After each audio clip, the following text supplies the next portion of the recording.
This'll come in handy.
Don't underestimate your opponent.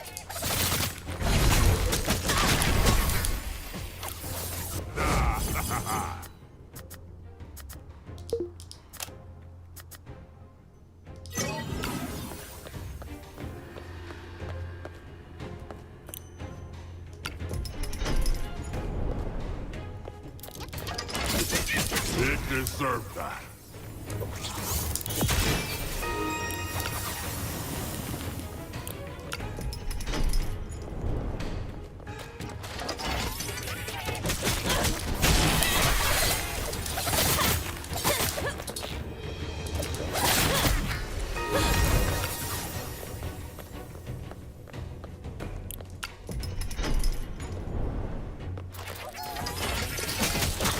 Weakness.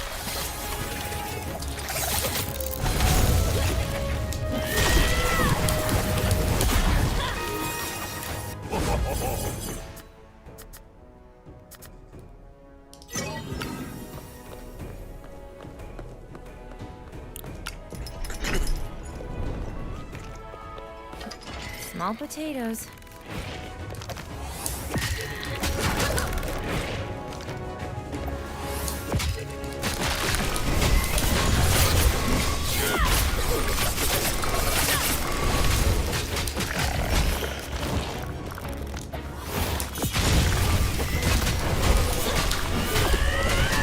Not so tough.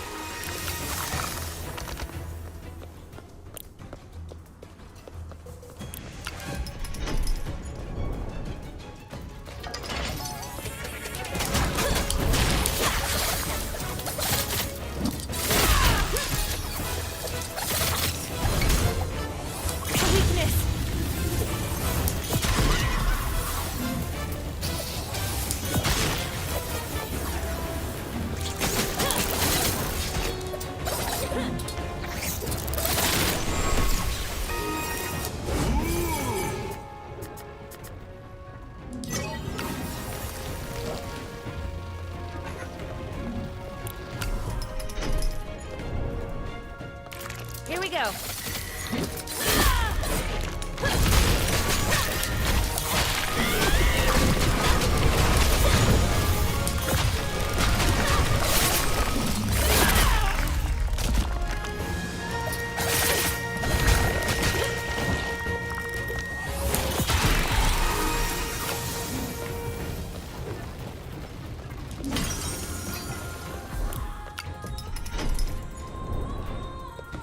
I hope there's a sale going.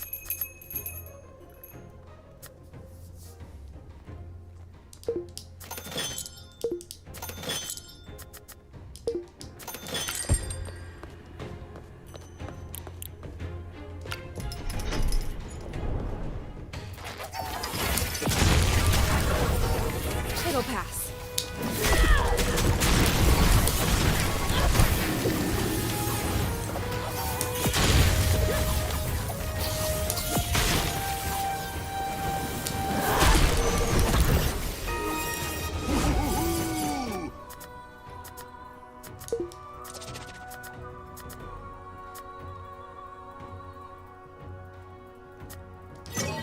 useful.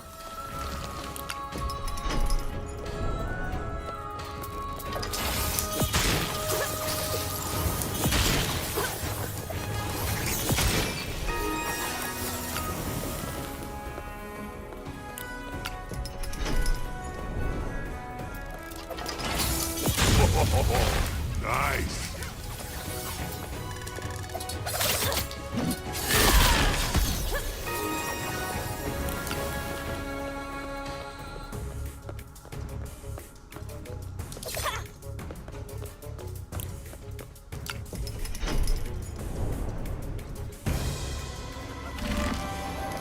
The fiercest of the bunch.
The crowd enjoyed that.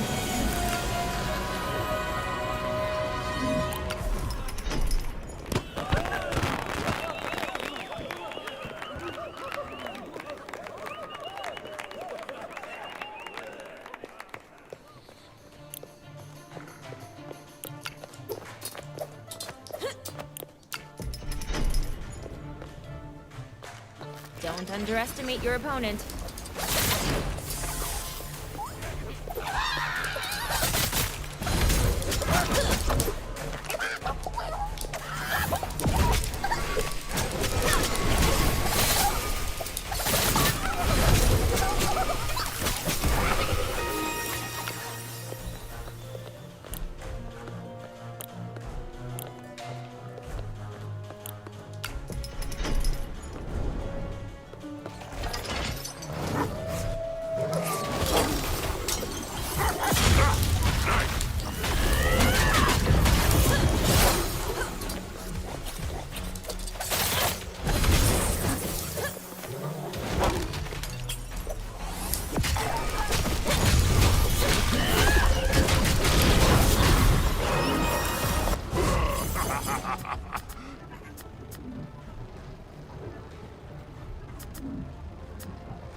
Divine intervention.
the main attraction.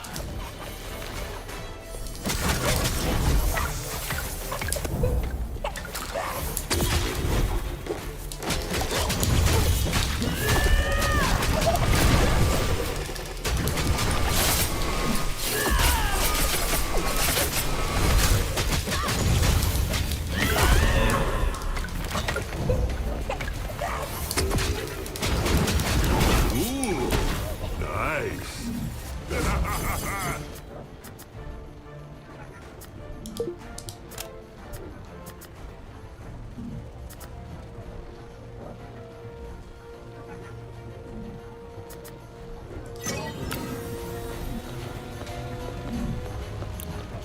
A pack of chalk.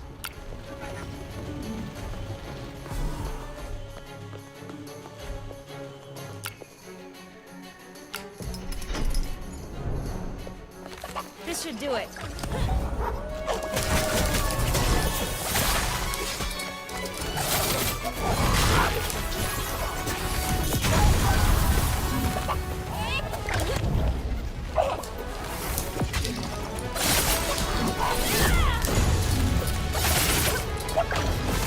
Ouch!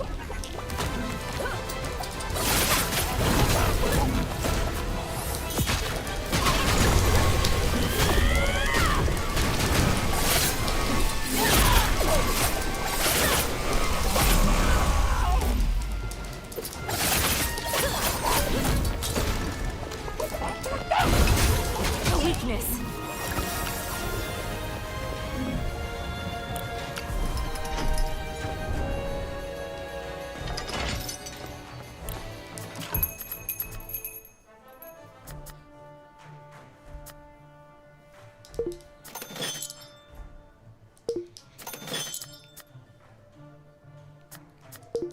Why not?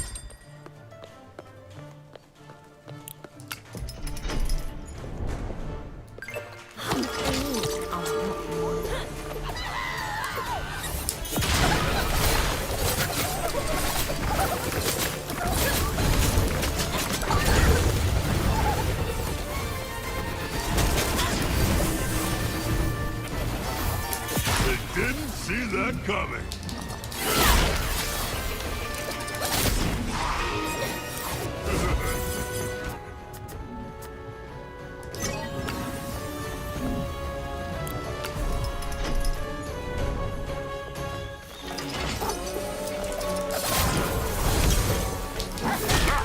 Nice.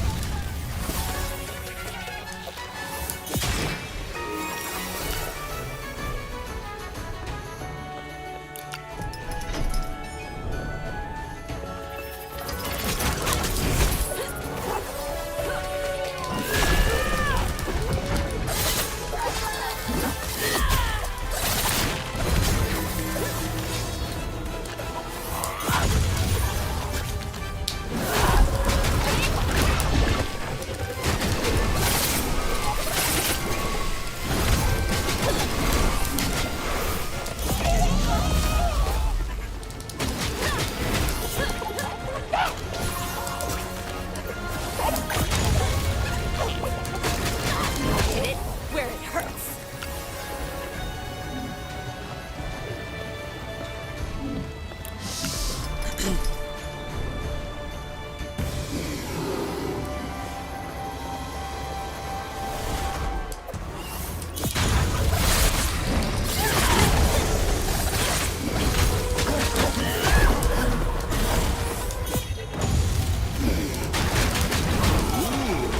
Nice.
They look hungry.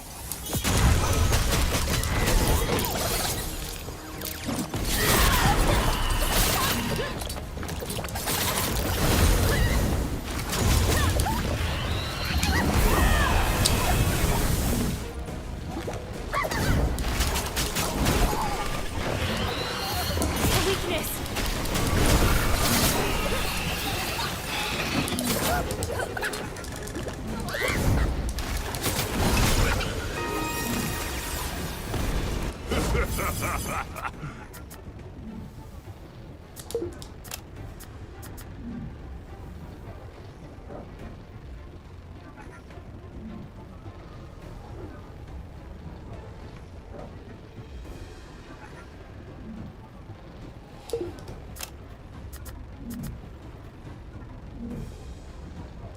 Boom.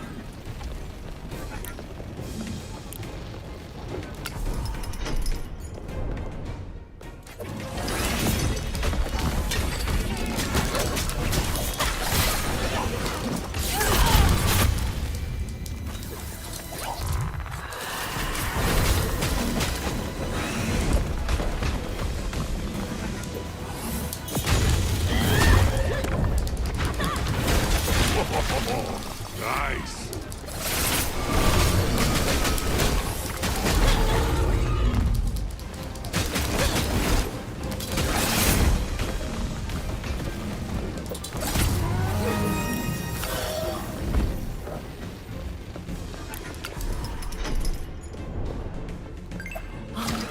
Small potatoes.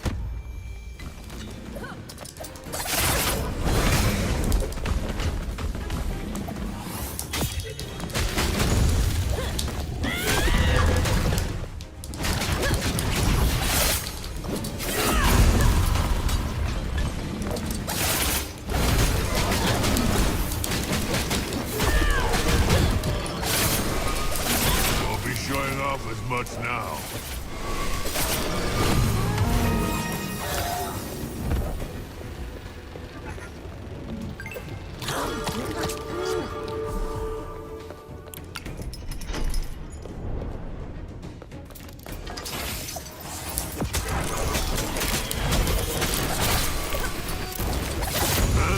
Should have dodged.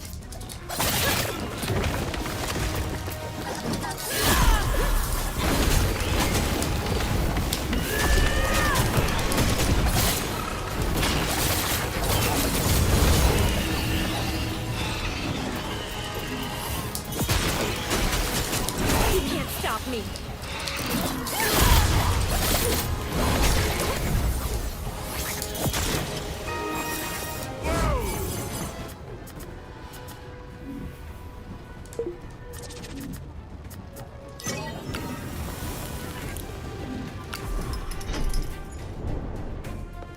This should do it.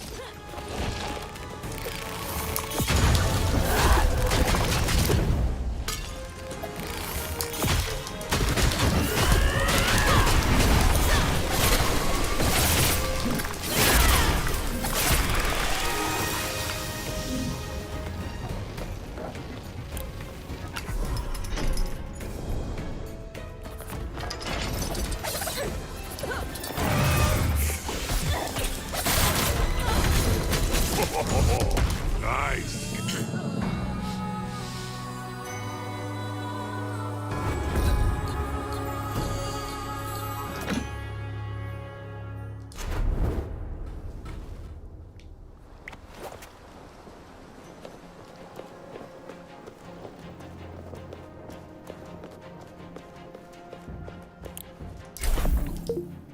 That's better.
This'll come in handy.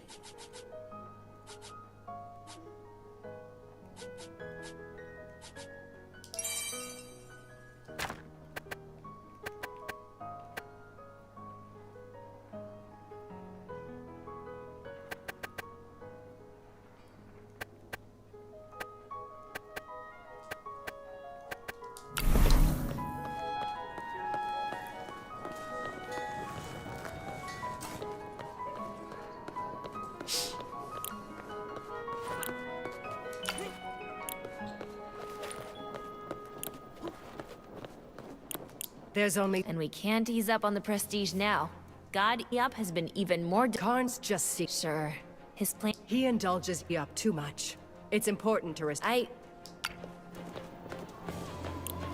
Sometimes I miss... I was trying... I'm starting... Perhaps.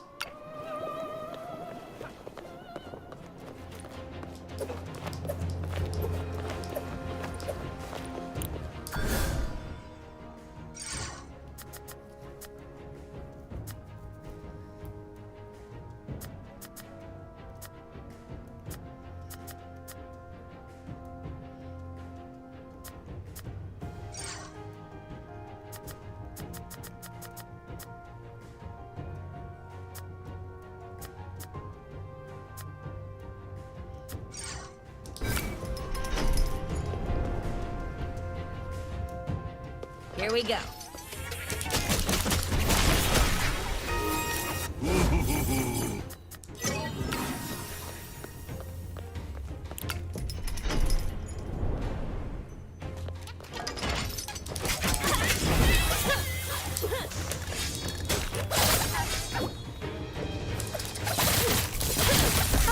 Easier than I thought.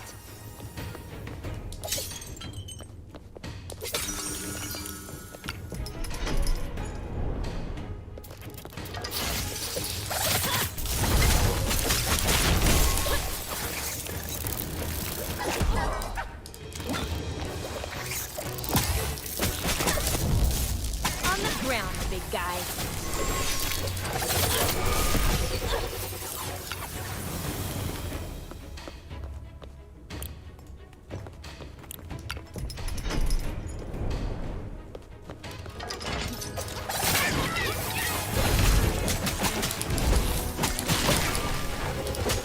You can't stop me.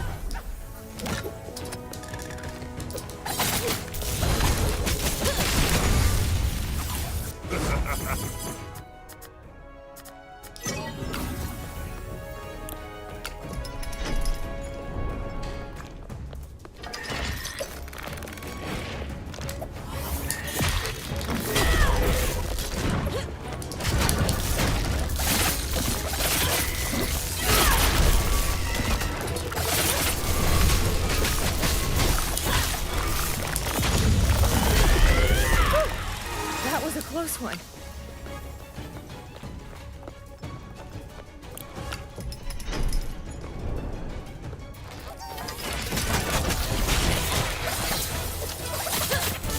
Are you talking about the remaster? Or the vanilla version? I'm going to assume you're talking about the remaster, because that game's 10 years old, so... It's well documented already. Are you talking about the remaster? Or the old one?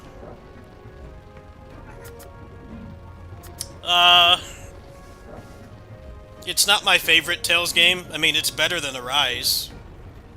But, I don't know if that's really a good thing. Arise is really bad, so,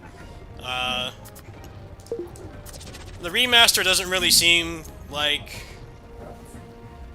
it's Just needed. like in training. I think they're mostly doing it because Japanese people didn't get to play that game on PC. It didn't release on PC over there. But it's decent. Doesn't seem like they were improving it that much in the remaster. You got about 10 minutes. Let me finish up this run and I'll go over some of the changes. You gotta wait till I'm done with this though. I'm a little focused on this right now. I'll help you out. You gotta give me a little bit here. I did mostly everything in that game. I played it for 100 hours, so you are asking the right person. On the ground, big guy. I'm not getting the remaster, personally. I already played the game to death on PC like a decade ago, so I'm not really wanting to give them another $40. Maybe when it's on sale. Those Tales games get dirt cheap really quick. They get dirt That's cheap solid. extremely quick, so... I mean, I can tell you that much right now, until I'm done with this run. Don't buy it unless you're gonna play it right away. Famco doesn't, really value their games very well, unless it's made by FromSoft. All their, like, anime and Tales stuff is dirt cheap after, like, a few months, so you gotta keep that into consideration. If you're gonna backlog it, then definitely don't get it now. Xillia Remaster hasn't even been out that long, and it's already, you know, like, what was it, like $20 or something? It's dirt cheap. So definitely keep that in mind. Don't underestimate your opponent. They like to, I think they just want people who have high amounts of FOMO to buy their games at this point, because the only stuff up there that keeps value is basically just, you know, FromSoft published stuff. Everything else they publish, On the ground, big guy. except for like Tekken and FromSoft, is like dirt cheap really quick. So you gotta really decide if it's worth it.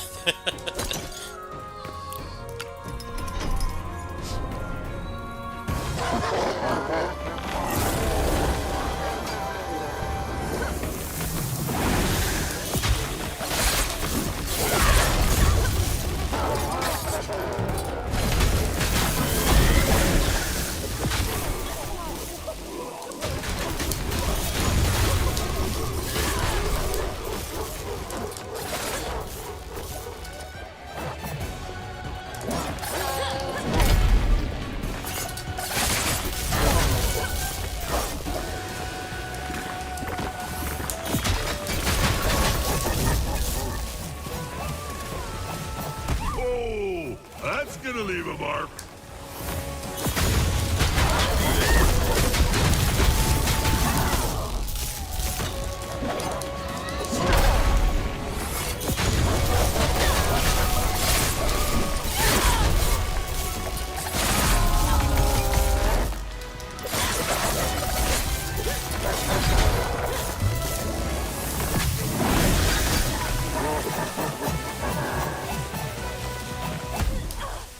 Yeah, the thing you gotta realize about Namco is they devalue their games extremely fast. Unless it's something made by FromSoft, like any of the Souls games that they published. Those keep their value pretty well, you know, kind of like Pokemon. You know, like the discounts aren't very steep. But then, like, for the more weeb-oriented stuff like Tales, you know, it's like $20 after like less than a year. Dirt cheap. So they definitely encourage waiting, unless you're, you know, it's like an Elden Ring or a Souls game or something. Those don't like go farther than like maybe 30% off. But then like all their like trash arena fighters and stuff, those go dirt cheap, like super quick. The main attraction. I kind of feel bad for buying Xillia Remastered for that reason. I'm not innocent in this regard either. I do it too. The thing with Xillia Remaster was less that I had a backlog, it was more that I was waiting for mods that never happened. Because they like rebuilt that game in Unity, so I was kind of waiting until it got mods, but I guess people just haven't wanted to do it. Which is fair, you know. You don't get paid to make mods, at least not for Tales games anyway. Gigs for mods are definitely not really something that you find for Tales games, basically. Ironically, Elden Ring, I'm on fire. there are a lot of mods for that you have to pay real money for. like an obscene amount. They're like locked behind like Chinese Patreons and stuff, but Tales does not have those kind of things, so...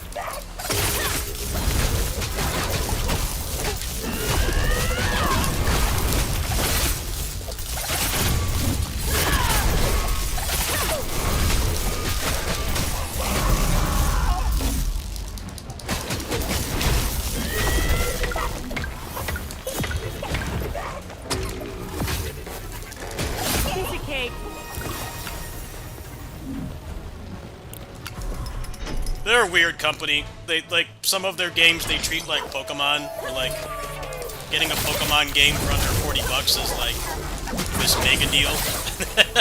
But then, like, the stuff that they know is not as good, or they have, like, less expectations for it, they will charge nothing for it after, like, 8 months. So, buying something like a Tales game from them, and then backlogging it for 6 months, it's like, well, you essentially wasted 20 bucks, because it'll be way cheaper. Let's see here.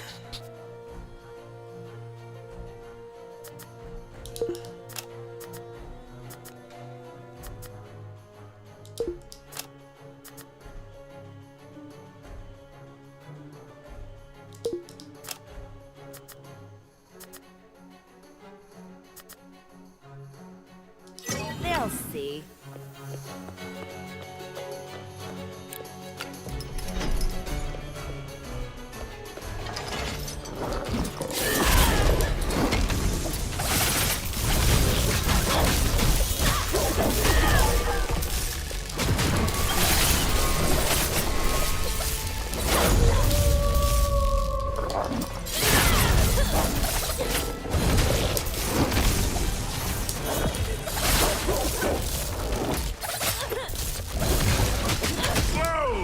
Nice one!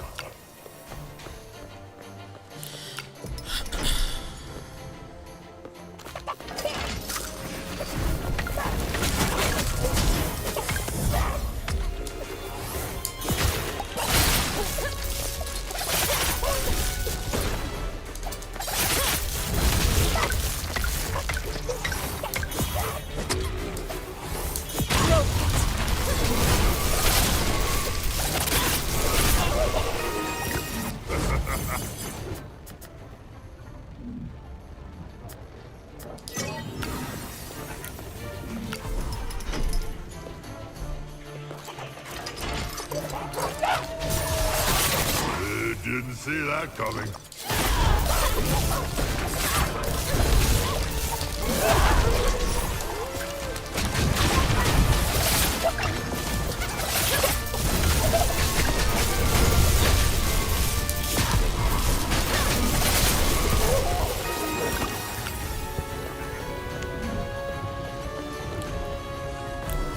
Really sad the Xillia modding scene didn't take off, I but hope I there's a feel sale like going. it probably will for Xillia 2. I mean, most people just wanted that instead of Xillia 1. Well, no, that's not really true. That's more like, that's me simplifying the situation a little bit. It's more like, people wanted both. They didn't just want one, but they're drip feeding it. Small potatoes. Xillia 1 is extremely rushed, half-finished game, so people wanted 2 because 2 is basically an asset flip.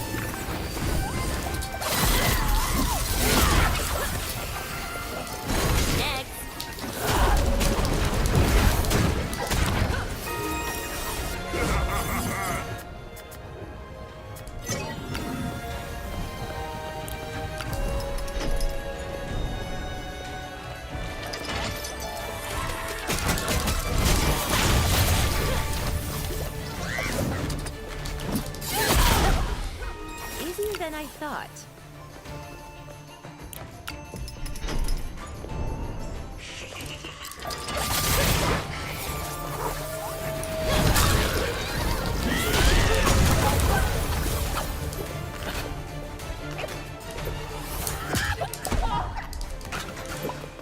On the ground, big guy.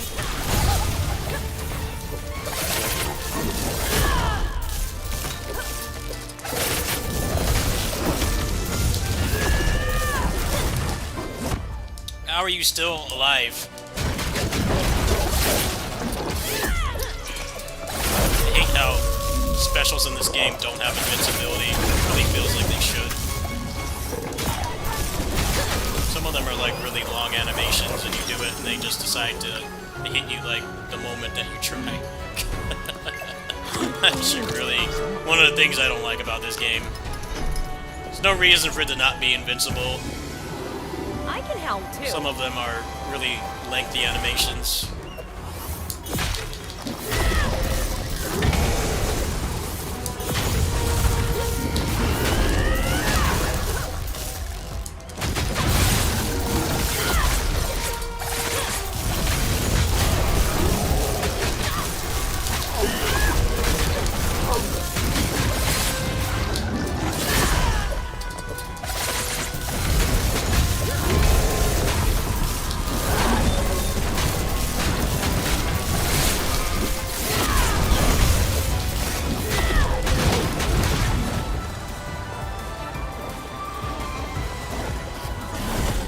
Oh, of course, he like Gonna leave a mark. vibrates slightly and I get hit.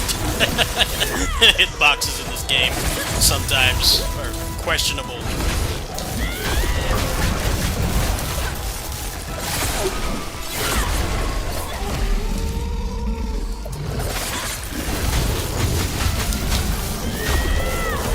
Oh, come on. Die!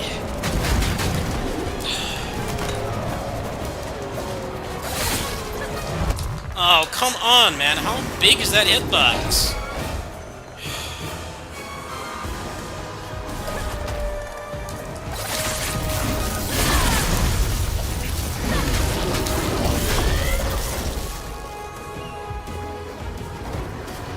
The enemies are all, like, way faster than you in this game.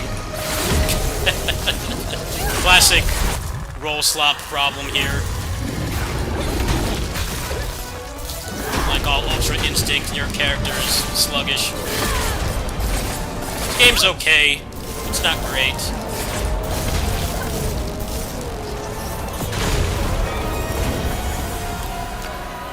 Roll slop syndrome. Your character is slow as molasses and always tired, and the enemies are all like Ultra Instinct all the time. Most half-assed way to make a game hard, I swear. Just let me be nimble. The sprint is so slow in this game. I don't even know why this game even has a sprint. Feels like it doesn't even do anything. You move like 2% faster.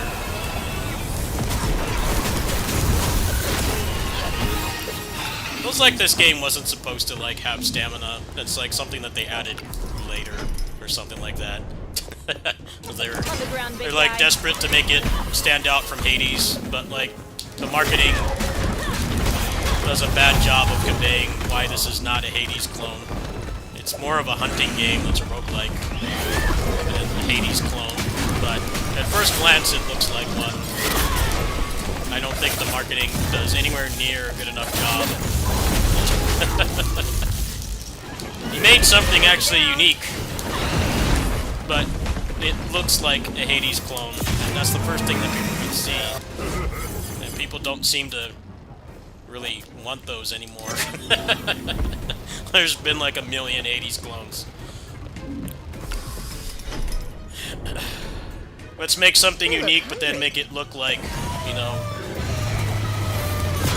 one of the most popular archetypes of roguelikes, which is, you know, Hades and Vampire Survivors, but it's not really either. It's more of its own thing. Well, I kind of already botched this run because I did a bad job with that boss. still get some materials. I can switch up to this though.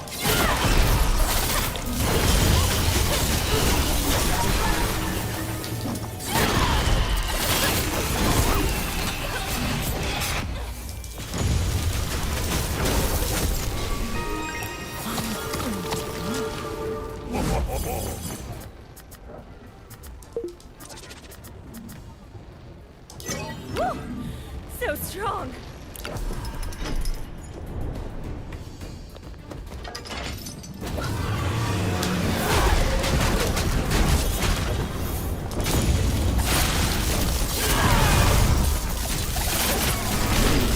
Oh, of course, animation lock takes off half my health. Great game.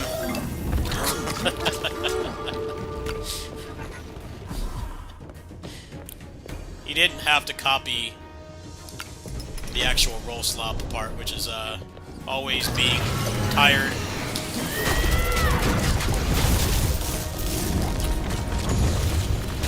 Character gets exhausted after like doing This one roll. isn't over.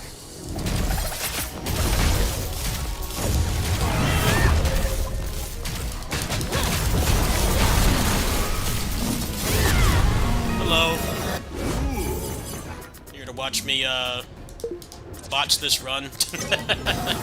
I had a good run going here, and I screwed it up, and it's fully my fault. This run is cooked. This run is not going to finish. It could have if I had played a little bit better. Some of it is kind of stupid, though, this game. The exhaustion simulator, roll slop elements of it I don't like. The combat is fun when it works.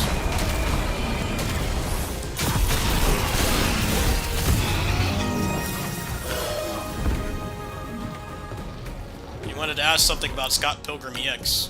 What did you want to ask? I don't really know Time much to go about that shopping. game. I've only played the demo.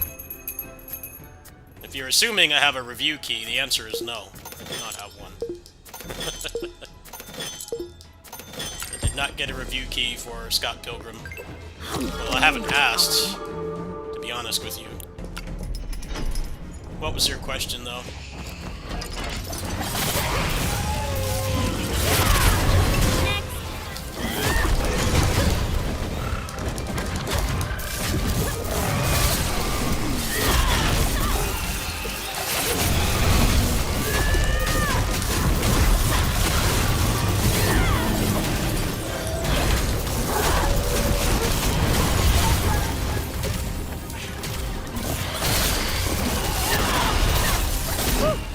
That was a close one.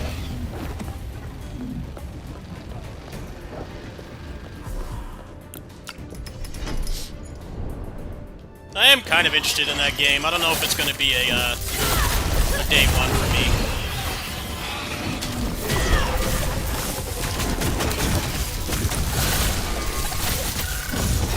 It seems better than the first one. I didn't think the first one was a very good game. It was heavily carried by the graphics. Heavily carried by the graphics. The gameplay was only okay. The graphics and the music, I should be Just more like in training. specific. The soundtrack was great. The graphics were great too. The gameplay, not so much. That game was very lacking gameplay-wise. This one seems a lot better, with not making you grind for basic stuff. On the ground, big guy. I mean, I'll ask for a key. In terms of buying it, it's a big maybe. I can't make any promises. I'm interested in it. Next month, there's like only 2 games I'm interested in. I'll think about it.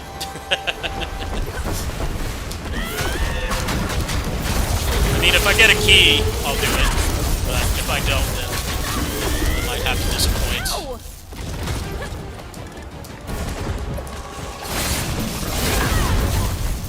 You just want my opinion over somebody else's? Because there's going to be a lot of other people playing it.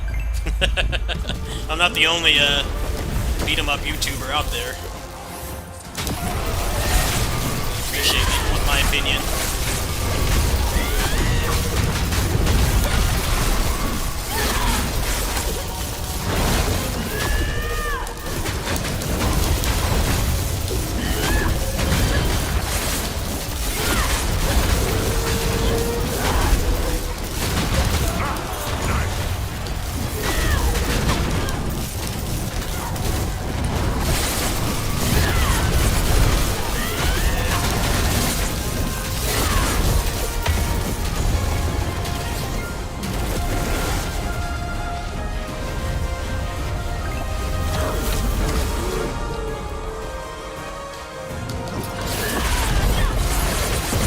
face.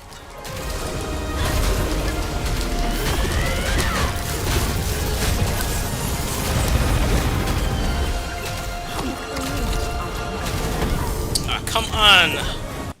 Ah, that's such bullshit, man. Fucking damage over time proc. Yeah, I'm done with this game for tonight. Black Brother, are you still here? I could give you the rundown on the Berseria remaster if you're still here. If I hadn't wasted that second win, that would have been it. That's alright, though. I'm not really taking this super seriously.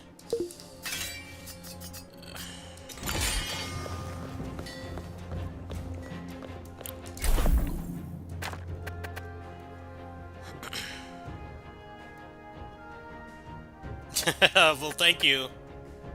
Thank you for the kind words. We're gonna go ahead and switch games.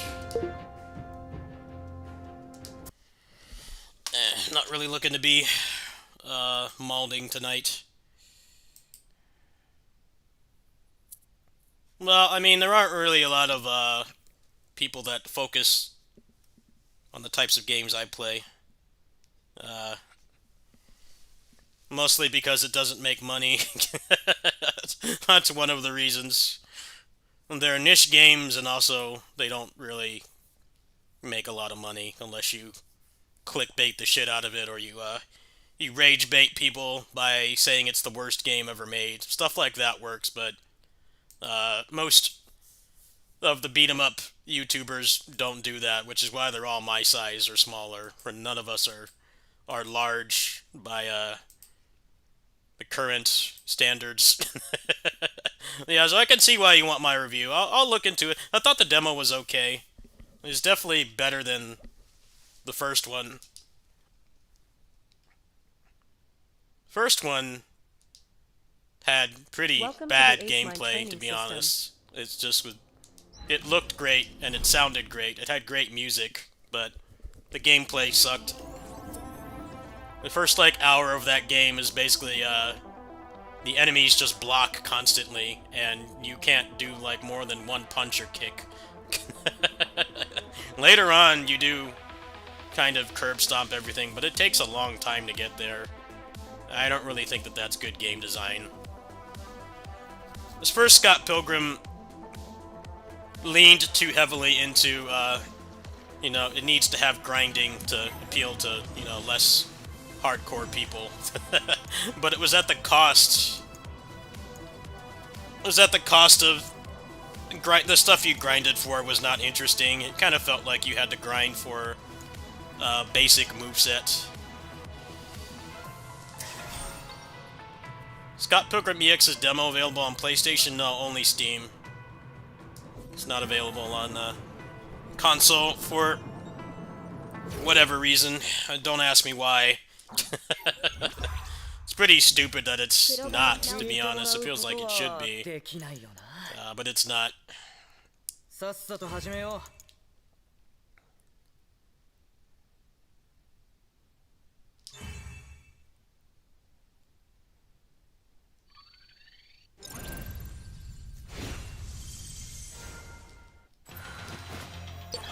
I played the demo.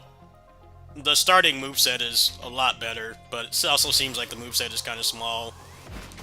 I don't know how much that's going to make it hold up.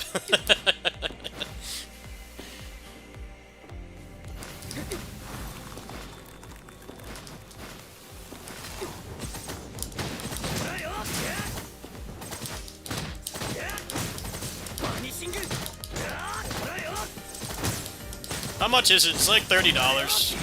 I'll think about it. It's just the channel hasn't really been making a lot lately, and I don't know if that game's going to be worth the price.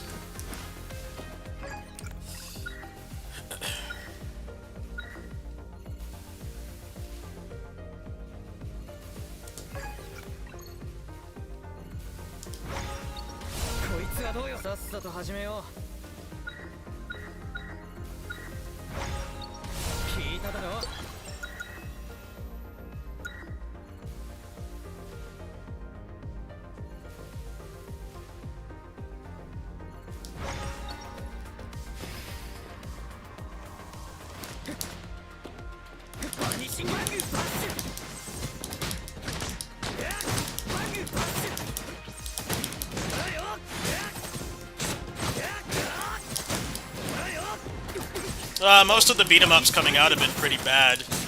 Last year was really weird for beat-em-ups. You got Absalom, but then like bad games like the Phantom. G.I. Joe, I think, was last year as well. Terrible game. I think it's mostly just that developers, or publishers want to fund games like that now because they're so cheap to make compared to like something else. But, oh man, I chose the wrong...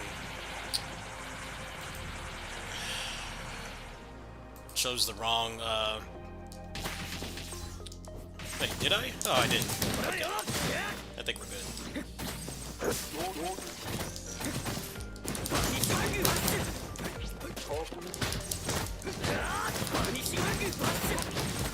Remastered?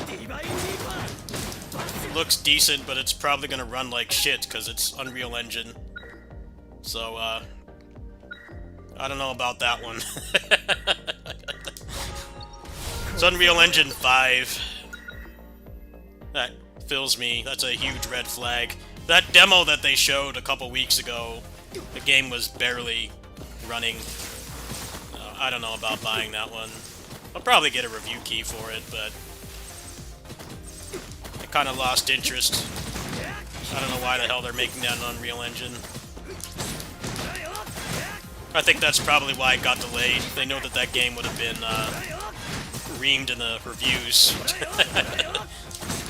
Gamers have not been pulling any punches with these Unreal Engine 5 games that barely run when you have like a $5,000 computer, let alone you know, a Switch 2 or something weaker. I'm surprised they even showed gameplay for it. Is this game running better? No. If you have a very tactics-heavy build, it will constantly lag.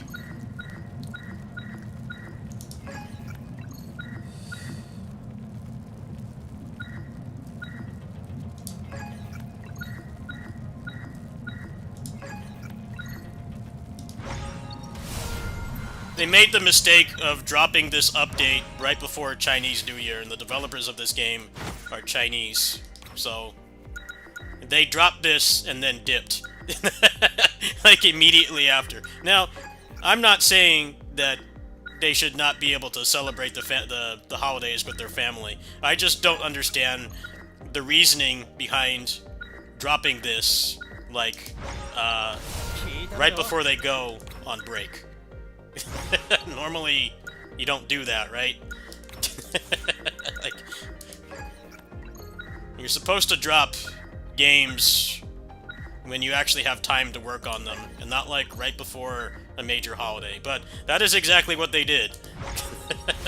So, there are a ton of bugs. It seems like the console version is way buggier for some reason. Maybe they outsourced the port or something, but yeah, it's not where it should be right now. It is a disaster, especially on console. Apparently, like, people are getting soft-locked on the story. I had the game crash on me. Am I enjoying Neo 3? I really enjoyed it, but it's not done yet. And it's kind of pointless to, like, keep playing it when...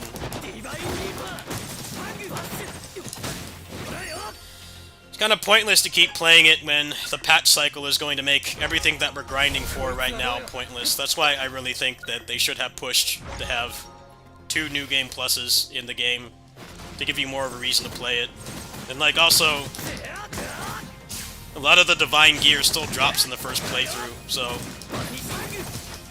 The only thing that's really worth doing after you beat New Game Plus is 100% the map, which I haven't done yet.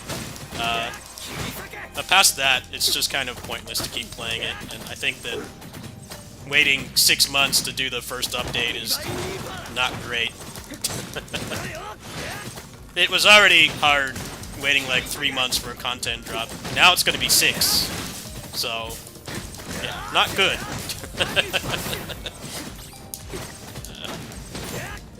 guess that's what happens when you decide to go for open zone. It seems like most people really like the open zone, but I guess it's making the development time like way longer. So it's one of those monkey's paw things. A lot of people really wanted that, but it didn't work out as well as it should have.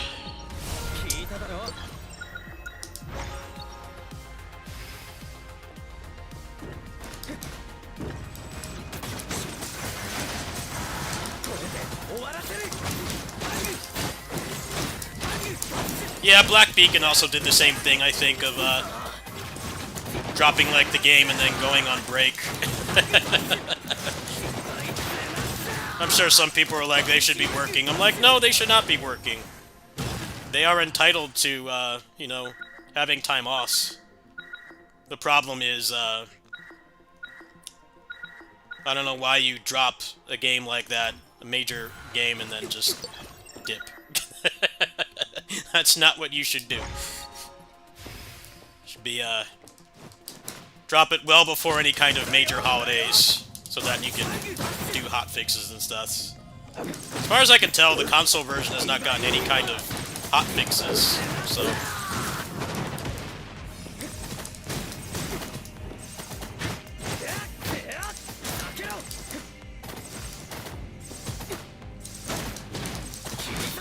Black Beacon had a lot of things going against it, though.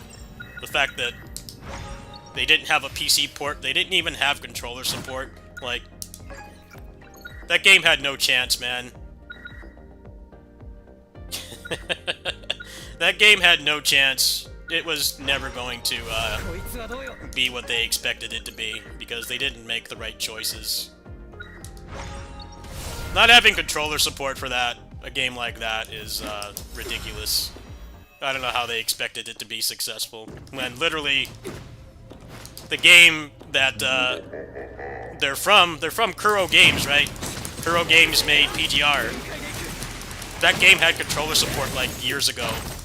So I don't know why they're so proud to say they're ex-Kuro developers and they don't have like basic functionality. Not having a PC port either definitely did not help things. It wasn't the only reason. Like, the experience playing on mobile wasn't that great either. You know, they didn't have controller support. If you're gonna make a game like that, you should have controller support, period. Not promising it later. It's like such a easy thing to add. Especially because those games are like made in Unity now. It's not hard.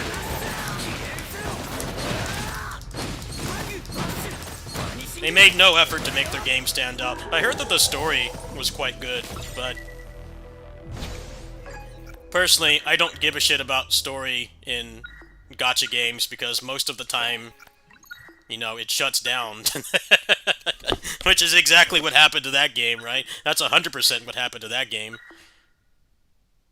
They had people that cared about the story, but what does it matter if it doesn't finish?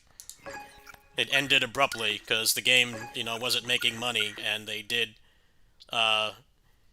almost nothing to fix the problems. Should have had, like, controller support, bare minimum. If they couldn't get the funding or publisher approval to make a PC port, then they should have done that, like, minimum, but they didn't. And a lot of people dropped it because of that. And that's completely fair. PGR and Aethergazer are right there, on mobile, running well, with controller support. So, it's the same style of game, instance-based action. You know, why would you play that game over those? There really isn't much reason to. It's a worse experience, because they're not, doing what they need to be relevant.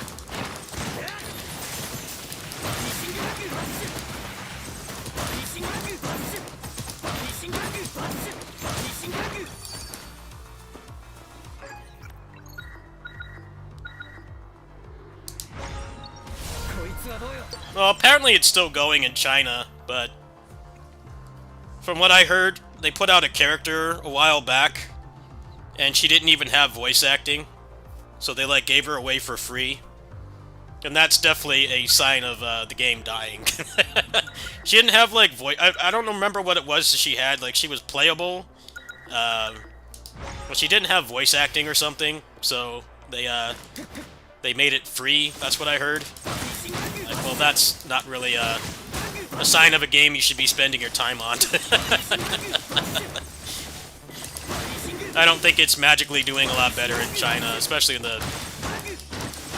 competition for games like that is really fierce.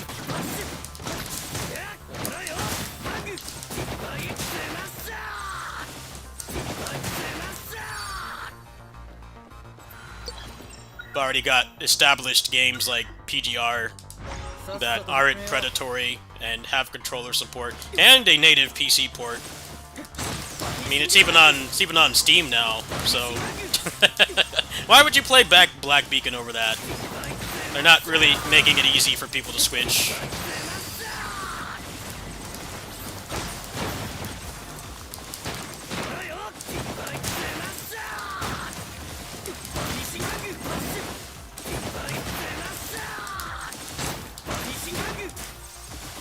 It doesn't help that, like, also... Well, this is not the game's fault.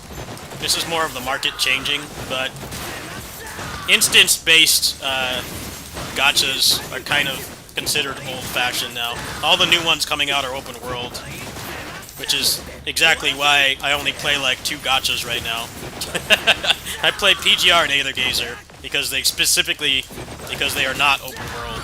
But the game definitely had that going against it too, and that's one thing they can't be blamed for. That's just kind of a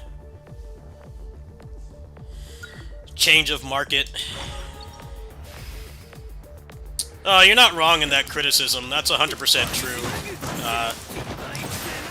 I mostly like the side modes, but I can understand why the combat became that, because it makes money, and the game is not predatory, so that's what keeps whales spending money, right? Being, you know, optimization, not, you know, having to really respect the boss's attacks and stuff.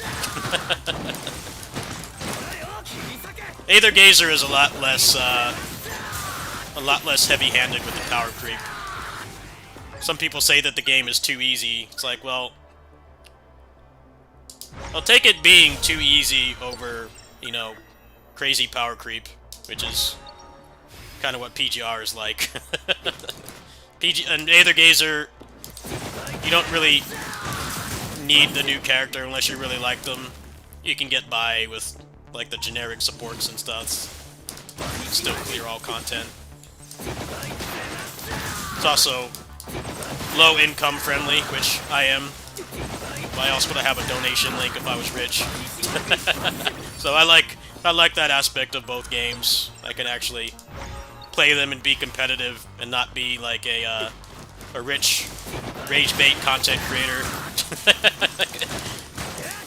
Don't really spend that much on those games a month, but I still have like most of the characters and everything.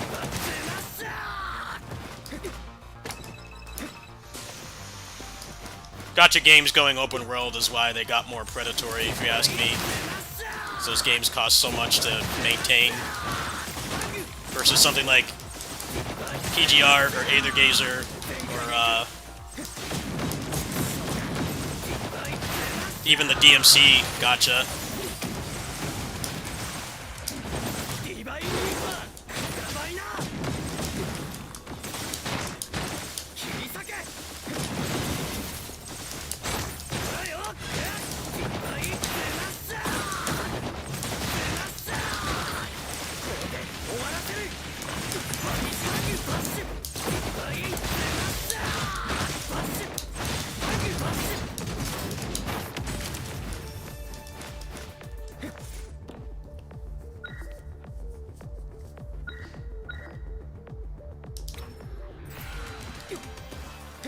Aether Gazer is less rotation focus, and also not having to actually play characters you don't like, is definitely a benefit that game has over PGR, where they have characters that like go in and just do like a QTE and then you switch them out, or they're not fun to play, like Darren, for instance. Games have pros and cons, but they're both very light spender friendly, which is a hard thing to find with gachas. Especially now that they're all open world, so they need to be as money hungry as possible. Those games cost crazy amounts to keep running.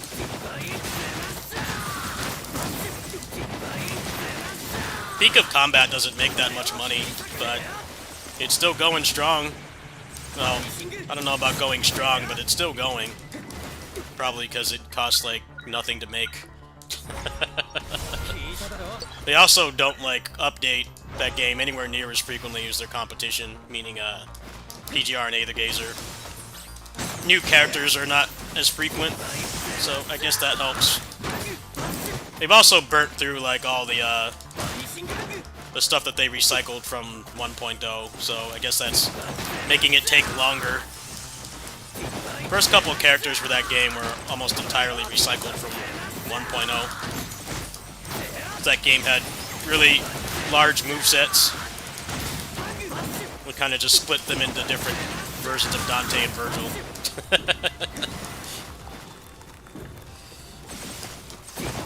Now up to many good. If you get the right stuff, he's good. He takes a while to get going. He's pretty weak at the start.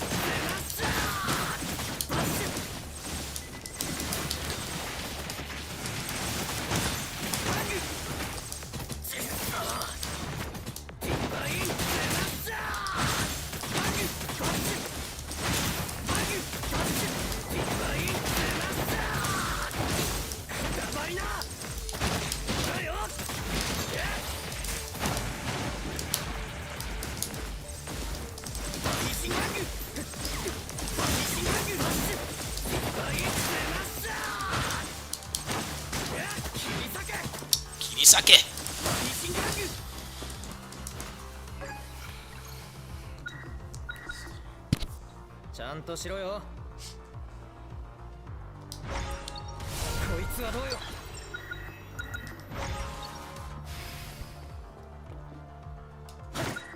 PGR is definitely rotating supers if you're doing meta content. It is still very much good combat when you're not doing that, but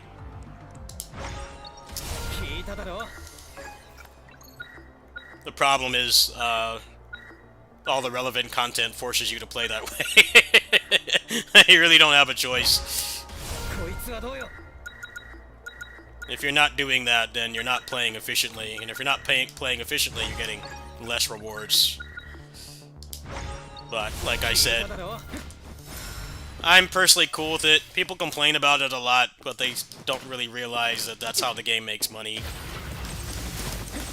At the end of the day, most rewards in that game are tied to participating and not being, like, mega sweaty or being a whale. So, I mean, it's fair. I feel like people that get tired of that gameplay loop, though, should try Aether Gazer, where gameplay is a lot more interactive and endgame content, but at the cost of also being a lot easier. It's a pick your poison kind of thing. Aether Gazer has its flaws. The movesets at the beginning were really bad, and then also they've gone full Gunner, and they don't do male characters anymore. And that's something that I really don't like, because I'm not really a waifu guy. I prefer cool-looking male characters over moe blobs, but there hasn't been a male character in that game in like 2 years. The only one that's coming is the admin is going to be playable at some point, and he'll be like on field to like buff your team. But yeah, they're not doing male characters anymore. They've given up. I guess they feel that they need to go the Snowbreak route and make it all gooning all the time.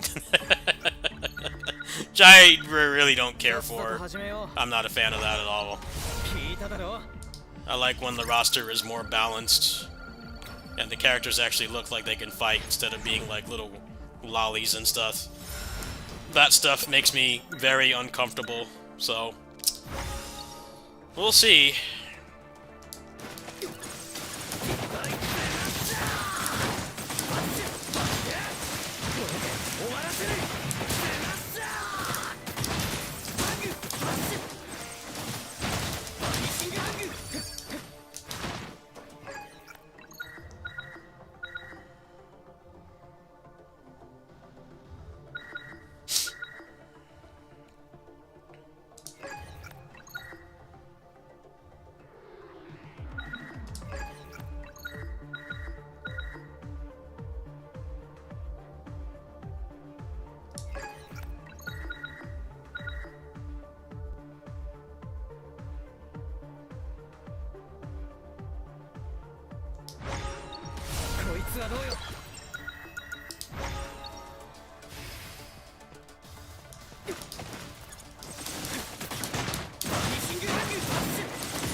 No, Black Beacon didn't have a chance. Black Beacon was dead on arrival the moment they didn't have controller support or a PC port. I mean, even Aether Gazer has one. Aether Gazer doesn't really make much money. Stella Sora does as well. Stella Sora had a lot of problems at launch. It's persisted, and it's a lot healthier than Black Beacon was, despite having plenty of other problems. And they fixed most of those things, but you know how the climate is for talking about games these days is the game is the worst thing ever, and then if they improve it, you know, those people conveniently don't come back because there's no money in being positive towards something, or actually checking back to see if it's improved. That game has improved a lot, but, you know, it had controller support and a native PC port like day one, and if it didn't have those things, I don't think that it could have survived the other things that were wrong with it. You know, the value to money being spent in the game was poor, and other things were wrong with it. One of the reasons it was able to survive is 100% because it had a PC port and like native controller support. Black Beacon did not have any of those things. It felt like they didn't even try to make that game stand out. I've heard from people that the story was very good, but I really don't like when people say that that's a good reason to play a gacha. It's like, well, the reality is it's probably never going to finish. It's probably never going to finish. I'm not reading all that, man. I'm not reading all that. I'll gladly read cutscenes in, like, you know, an actual paid game, but stuff like that, nah. It's a waste of time. It's just a complete waste of time. How fair is it on beginners? The new story mode is pretty simple, so you shouldn't have a problem. I think this is the best action roguelike on the market. You do say that you value my opinion, so make of that as you will. I think this is the best action roguelike on the market. It's not Hades, it's this. The combat in this game is really good.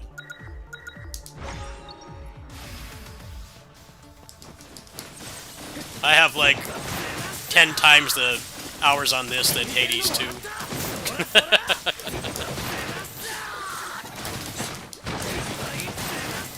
Hades 2 is better for different things, meaning like actually having a good story, but I'm not a story guy.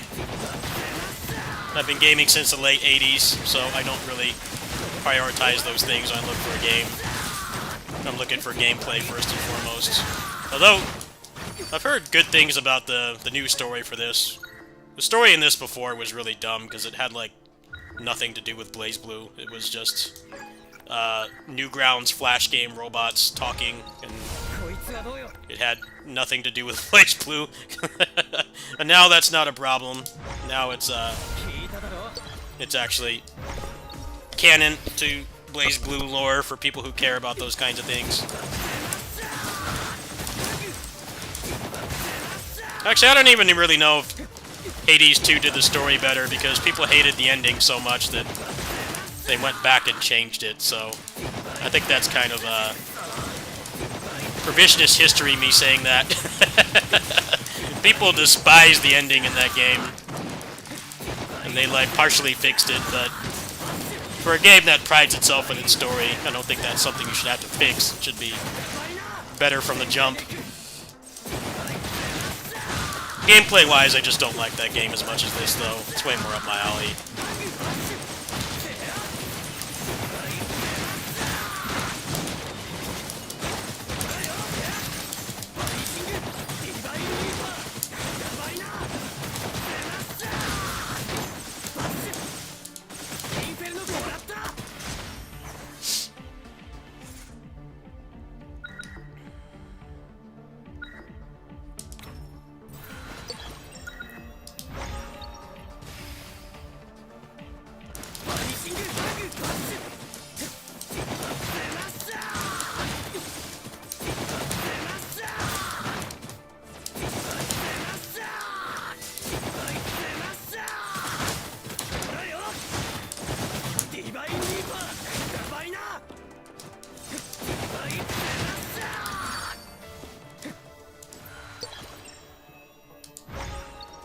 The story in this game was kind of a meme. It really felt like a collab gacha story, where they got the rights to the characters, but not like the ability to add more story to it, so it kind of just felt stupid.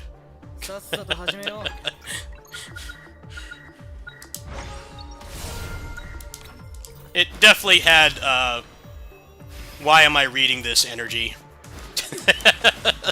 Like, just convincing yourself you need to have a story to enjoy a roguelike. That was the only reason to read it. But now, the new story is significantly better, and actually ties into the lore, instead of being about random Flash game robots. Who knows why they made it canon now. I'm willing to bet it was because they didn't have the rights to, like, do anything with the story. But then the game did extremely well and is critically acclaimed. And they also wanted to have, like, something new for the console version besides Naoto, because he's the only new gameplay thing is him and the new difficulty.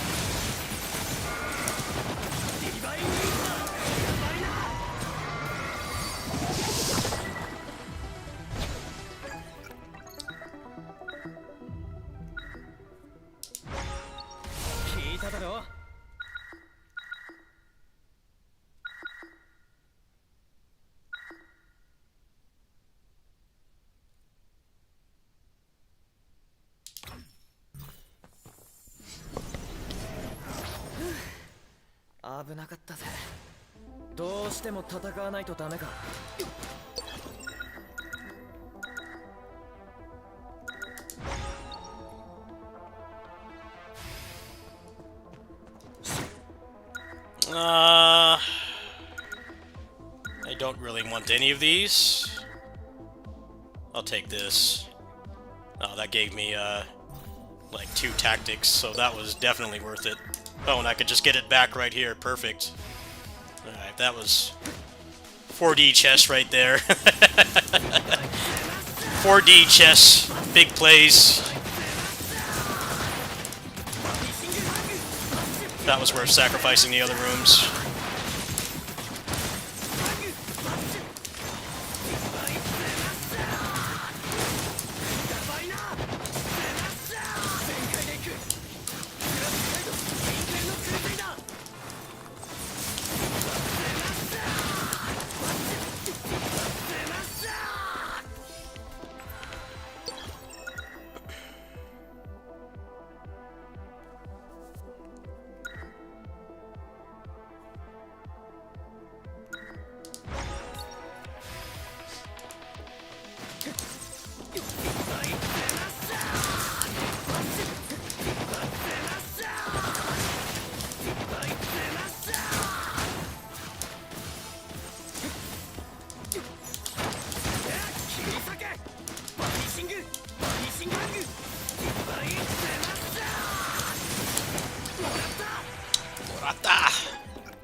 つはどうよ。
Any of these any good? Nah. There we go. That's good.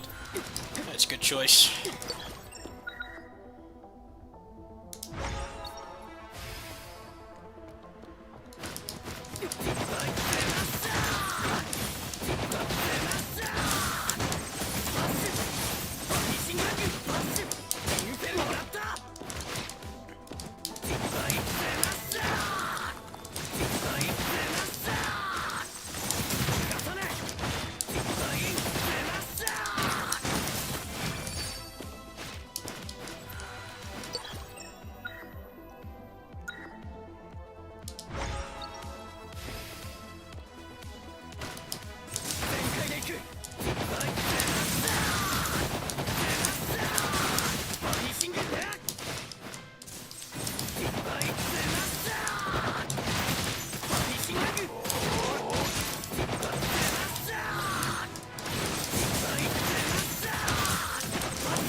ちゃんとしろよ。聞いただろ。こいつは始めよう。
聞いただろ。こ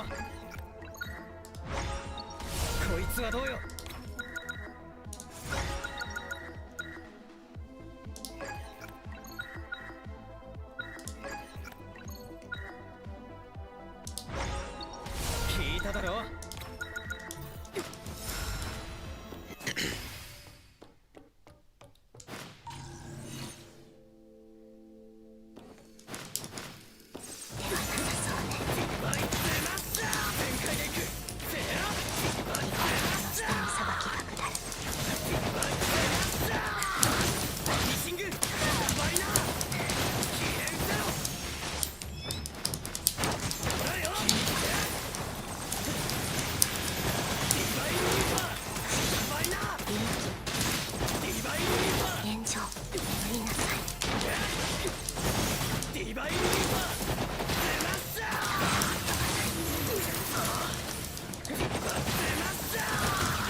ちゃんとしろよ。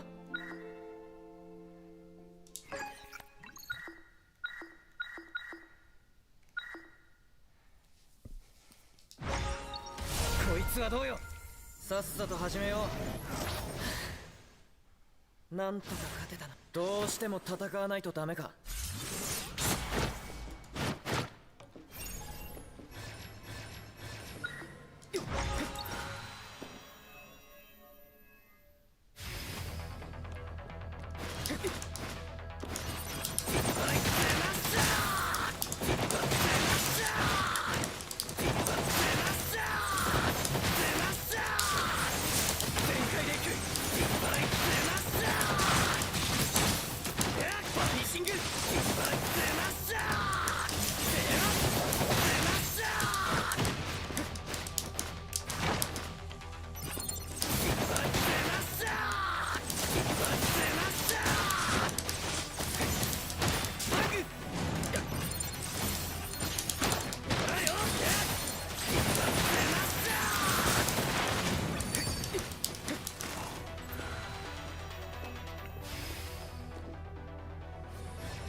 No, I'd argue the gameplay is not good, because it's not the hyper armor that's the problem, it's the fact that they walk out of everything you do randomly, unless you play the game on easy mode. I'm not making this up. You can go test it right now. That game's gameplay is a mess. Also the fact that it's a reboot, but then still has, like, all those clones. Clones don't bother me as much as other people, but yeah, that game, I don't know what their goal with it was. Hardcore players didn't like it, and casuals didn't like it either, because it really felt like it had no budget. Felt like it had zero budget.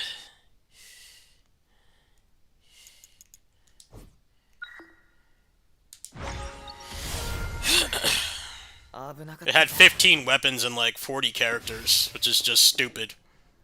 You would think that if you're gonna reboot the whole thing, that you would not have that problem, but instead, they just put in all these characters and they had like one move that was different. And a lot of the movesets were garbage too. There were some that were really fun. Most of them were actually pretty bad. Also, the DLC like didn't help the problem at all. It was mostly just cutscenes, didn't add any new weapons or anything. Yeah, I don't know what they were expecting the reaction to that game to be, because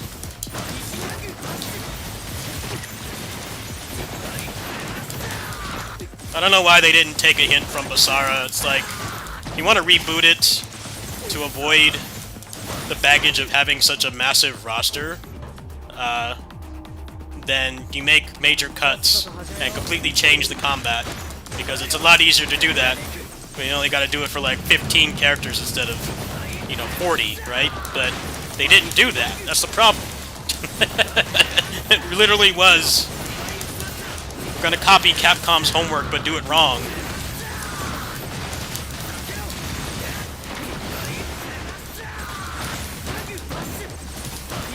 Having only 15 movesets is not a bad thing if they're actually good. But that's not how that game was. That's the problem. That is definitely not how that game was.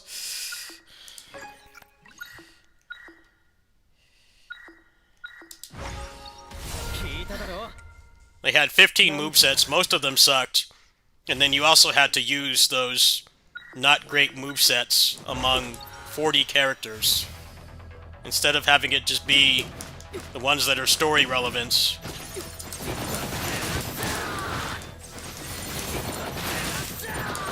The game felt like it was designed by a committee or something. Like, you can't just have 15 characters. Like, yeah, you can. It's even funnier looking back at that game now, because Origins did so much better than that game with literally only one character. But, you know, he has, like, you know, 14 movesets, and some of them are still better than others. But it's not as much of a discrepancy as Samurai Warriors 5, where some of them were busted and the other ones were, like, not even fun to use, let alone effective.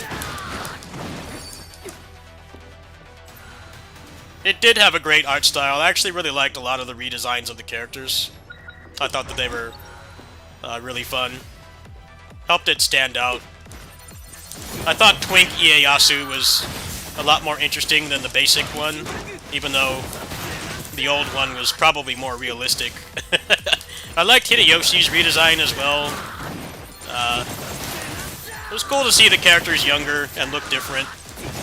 But they weren't all winners, though. I thought they played it too safe with Nobunaga. He ages and becomes an edgelord. He just looks exactly the same as the old one. I think they should have made him look different. They're like almost indistinguishable.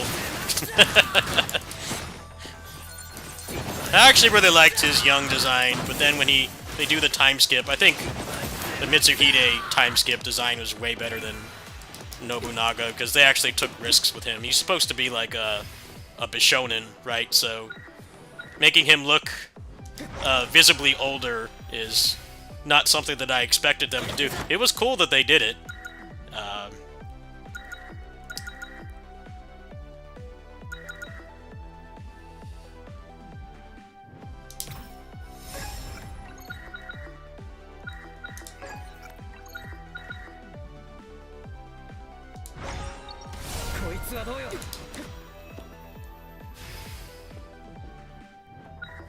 Well, they tried too hard to stop people from doing combos in that game, and instead of, like, again, doing it like Basara, where they actually have a formula to prevent you from doing infinites that you can get around, their idea was just, we're going to make it so, unless you're playing on easy mode, they just randomly tech out of everything you're doing. I'm like, well, that's not a good solution either. That's not a good solution either. That's a lame cop-out. If you put it on easy, they don't tech out of combos anymore. The problem is wanting them to burst out of combos.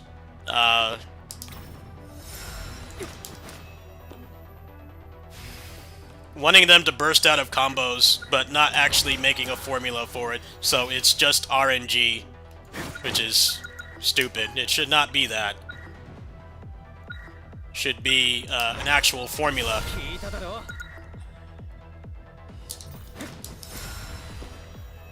Oh, there's nothing to argue. The game is fun. Moment-to-moment gameplay isn't bad. Everything else about the game just brings it down. And it doesn't feel like an effective reboot, because they basically made half of a reboot. Like, they made half of a reboot, right? Sengoku Basara 3 was a reboot, an actual reboot.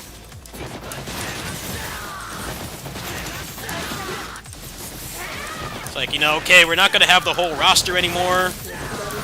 You know, characters are getting cut and everything.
The fact that the DLC didn't have more weapons is crazy to me. I don't understand that part. Why did it not have weapons? Nobody bought the DLC for that game. Like, nobody bought it. That game actually has, like, some of the worst DLC out of any Koei Tecmo game. It doesn't really fix the game's problems or really extend on the gameplay much at all. I guess if you really liked the game, you had more, but, you know, there weren't, like, really any new maps or anything. It's kind of just...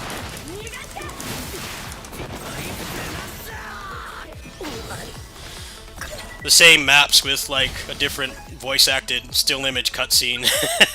I don't really consider that to be, something worth paying, like, $40 for. And if you're gonna charge that much for a DLC, it should have more to it. You could do cool stuff, yeah, but only on easy mode.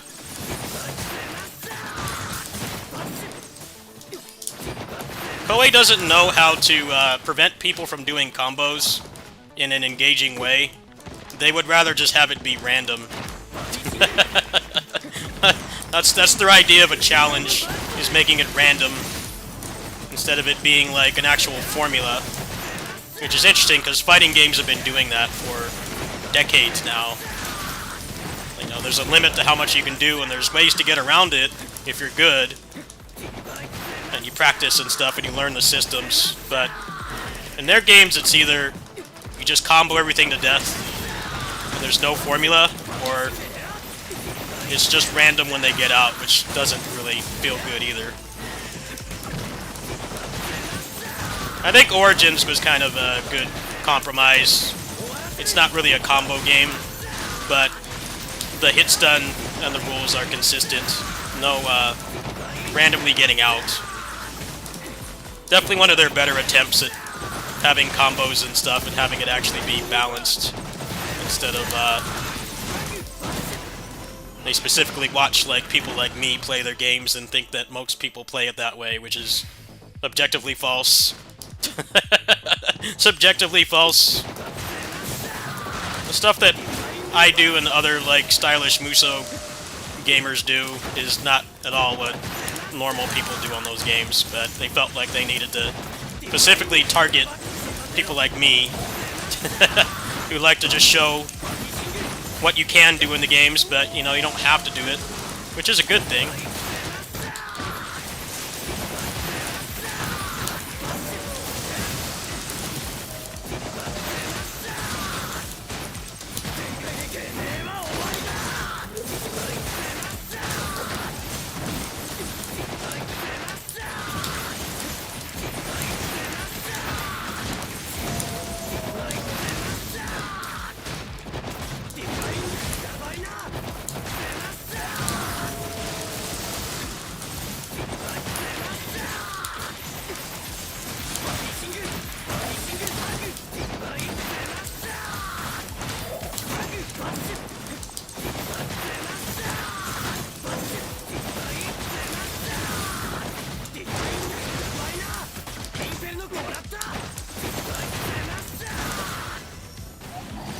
Origins is a great first playthrough, but very lacking in replay value. That's the problem with that game. There's no builds or anything, so everybody basically plays it the same. Which is kind of a problem when you have one character and like a dozen movesets.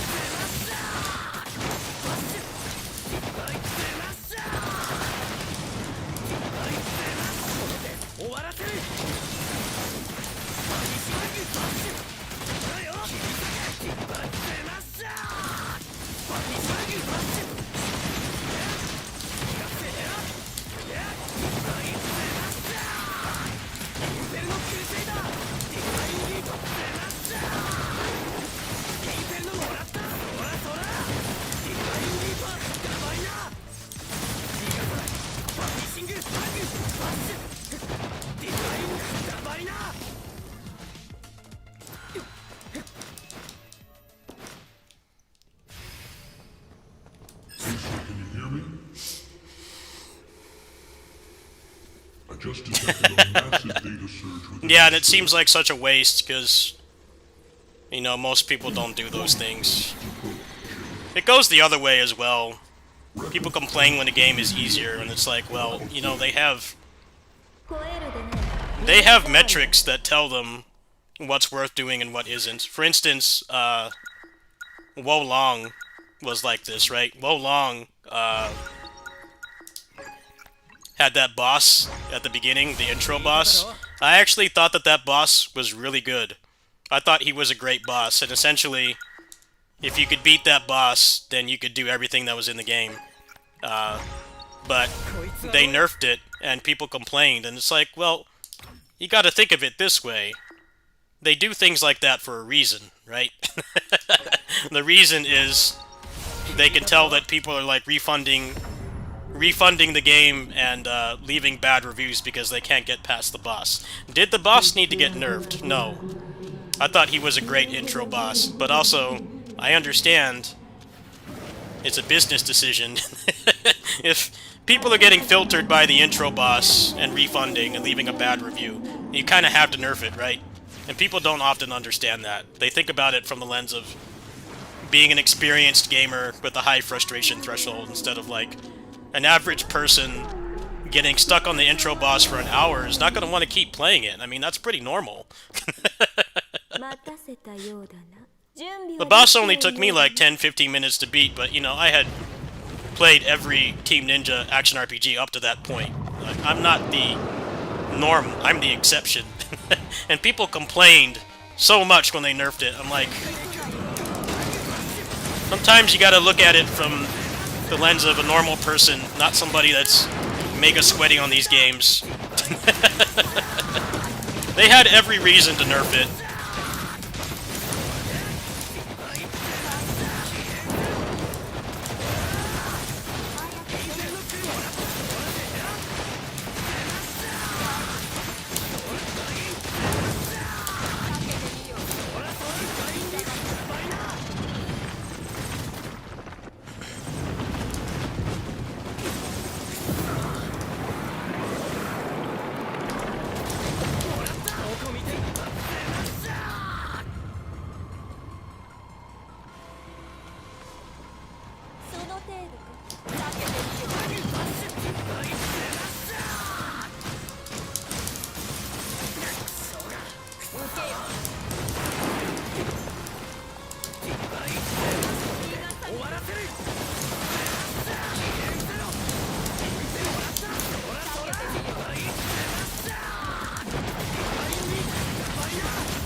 Well, see, that's the thing. People complained about it being nerfed, and they didn't think about the business decision behind it, which is people were not playing the rest of the game. But yeah, also the game was on Game Pass, so that was not helping things either.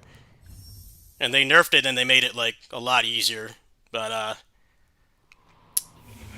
that whole situation was funny. People said that they didn't need to nerf it. I'm like, dude, they have every reason to nerf it. There's something to be said about people not being able to adapt to the boss, but at the same time, you spend $70 on something, get stuck on the boss. I think wanting to refund it and leave a bad review is pretty normal. I think even most Souls-likes don't have that much friction at the start.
の火を焼き払え。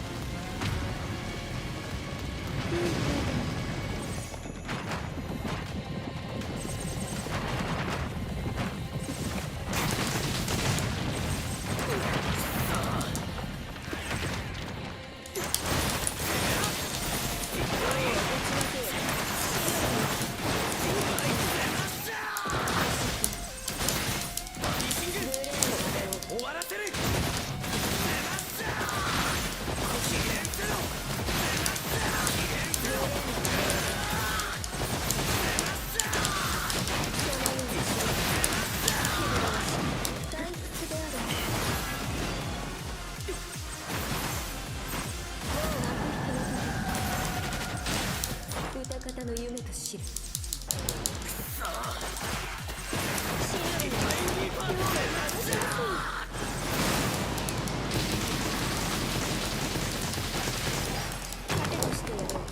Runs over. I got hit by that. Oh, wait. Maybe not. Probably, though.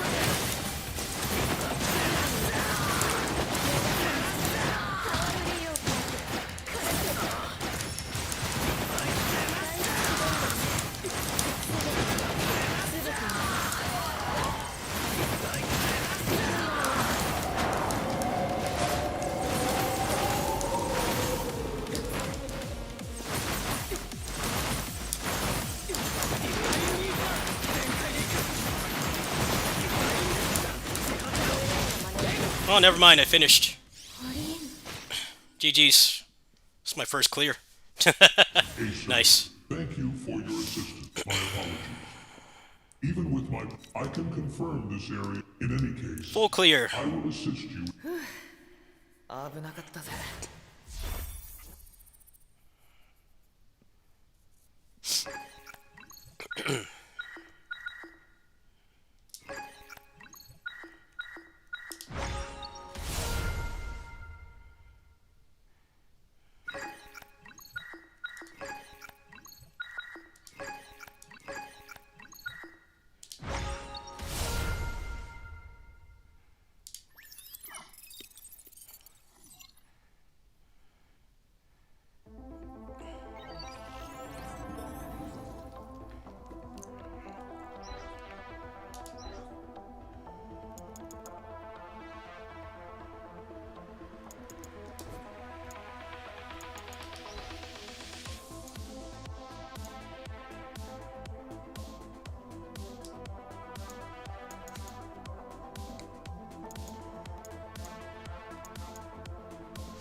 The ironic thing about them nerfing that boss, though, is that there's a really garbage boss later on in the game that I think they also nerfed, but that fight was way worse than the guy in the intro.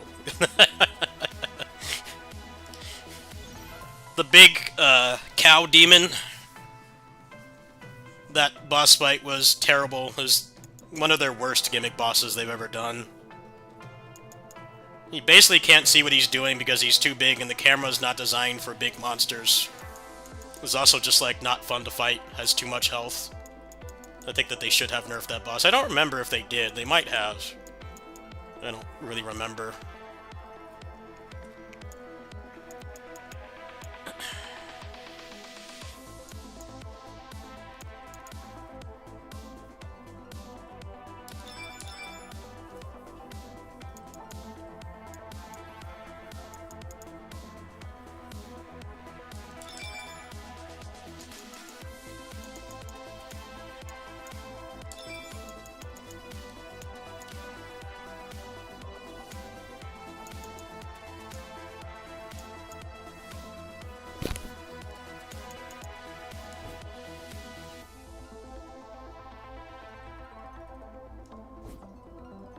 Yeah, that fight was terrible as well. Welcome to the Ace Mine training system.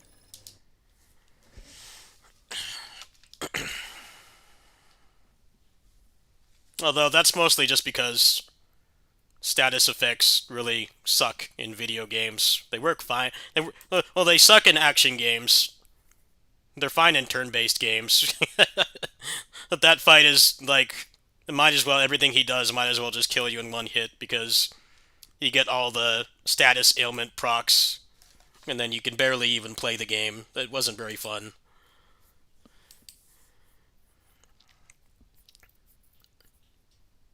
It kind of started making the bosses just do like infinite attacks for like really long. They just do like a 10-hit combo. I mean, if you get hit by any of it, you're dead. But that fight was kind of that, and then also the status effect spam so that you could barely do anything. Wasn't very fun. Anyway, and see what I feel like doing. Maybe I do like one more game tonight.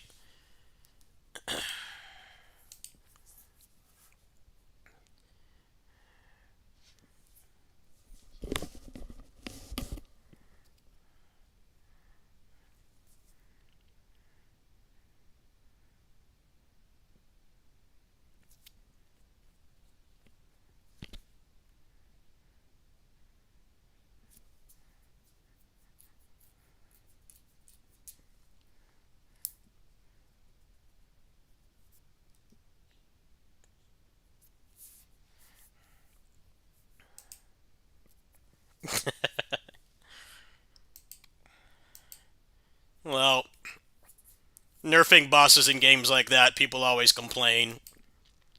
They complain that they're making the game too easy. It's like, just because the game is hard by design doesn't mean that the boss design is perfect. Some things do need to be adjusted. But when you're making a game like that, you have to put up with try-hard chads who don't seem to understand that not everybody wants to fight the same boss for 8 hours. They think that everybody wants to do that. I'm like, dude, that's why they nerfed the intro boss. That is exactly why they did it. For people like us, the boss fight was not bad. I only died to him a few times. But I can understand why somebody that hasn't put like hundreds of hours into those games would not be able to get past it. Kazan was like this as well. Kazan had a couple shit bosses, and they were very scared to nerf them because they're leaning too far into a vocal minority that complains about games being too easy, even though the average person is still going to struggle with it.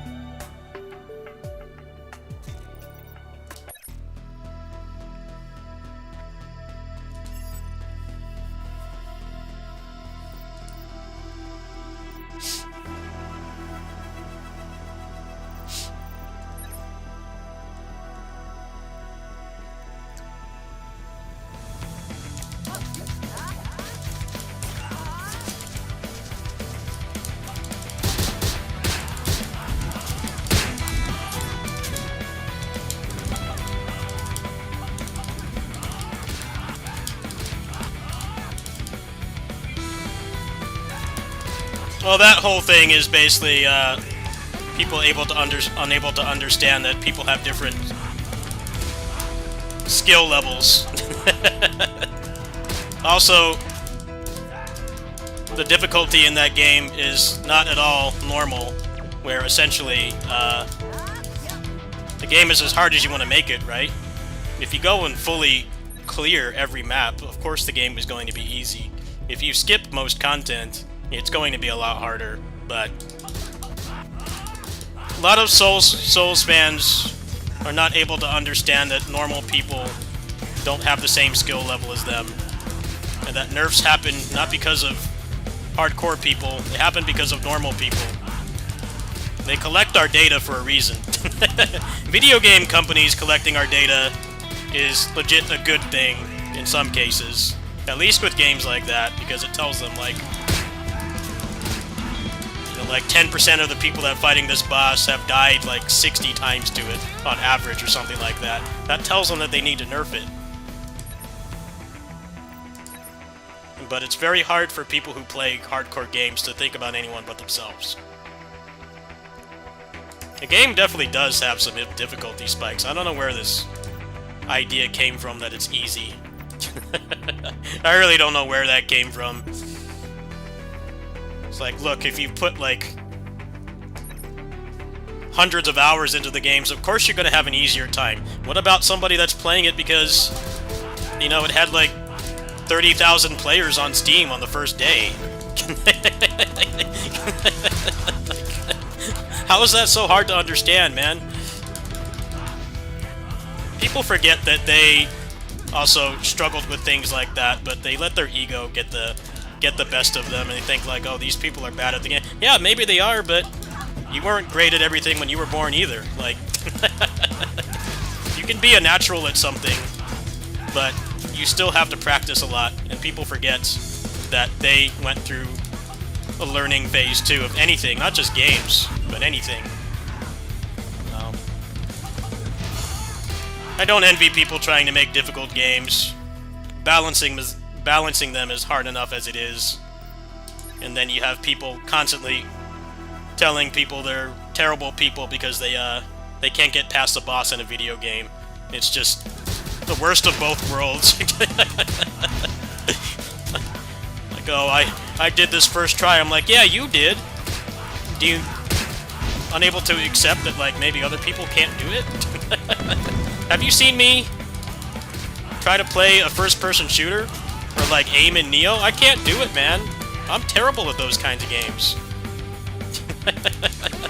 I can't do it.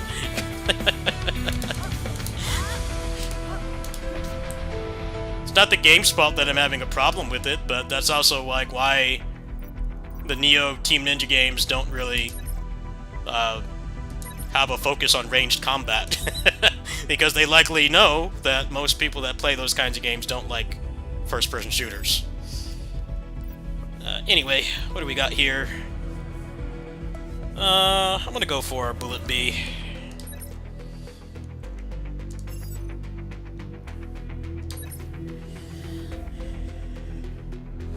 Likewise, I get really frustrated doing puzzles. And it's not really the game's fault that I get frustrated, but, you know, they don't need to make the game for me, right? They don't need to make the game for me. I'm not the right audience for it. I like puzzles within reason, but a lot of puzzles in games are just, like, not fun. And they detract from whatever the game is supposed to be doing, like combat or exploration or whatever. I do like puzzle games. I find most puzzles and, like, action games just there to waste your time. You know, if I want, like, an actual good puzzle, I'll just go play, like, Puzzle Fighter or something. I don't play, like, God of War for puzzles, or Ninja Gaiden for puzzles.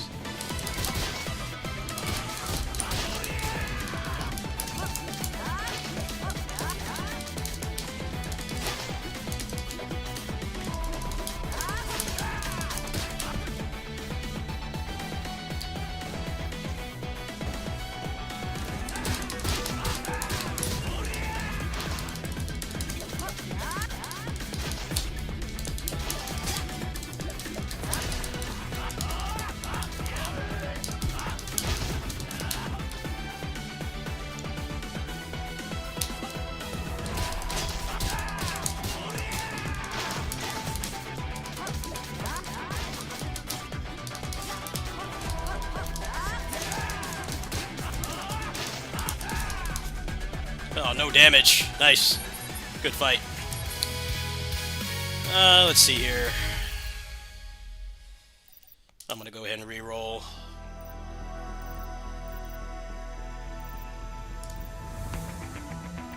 Yeah, we'll take that.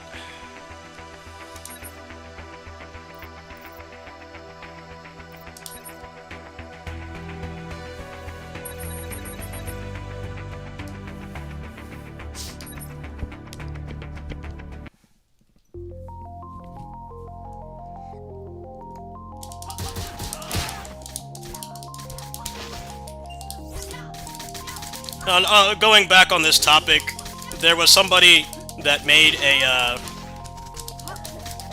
they made a script to do Flux easier, and people were like reaming into him like, why are you doing that? It's fun. I'm like, dude, not everybody has the same skill level as you. How hard is that to understand?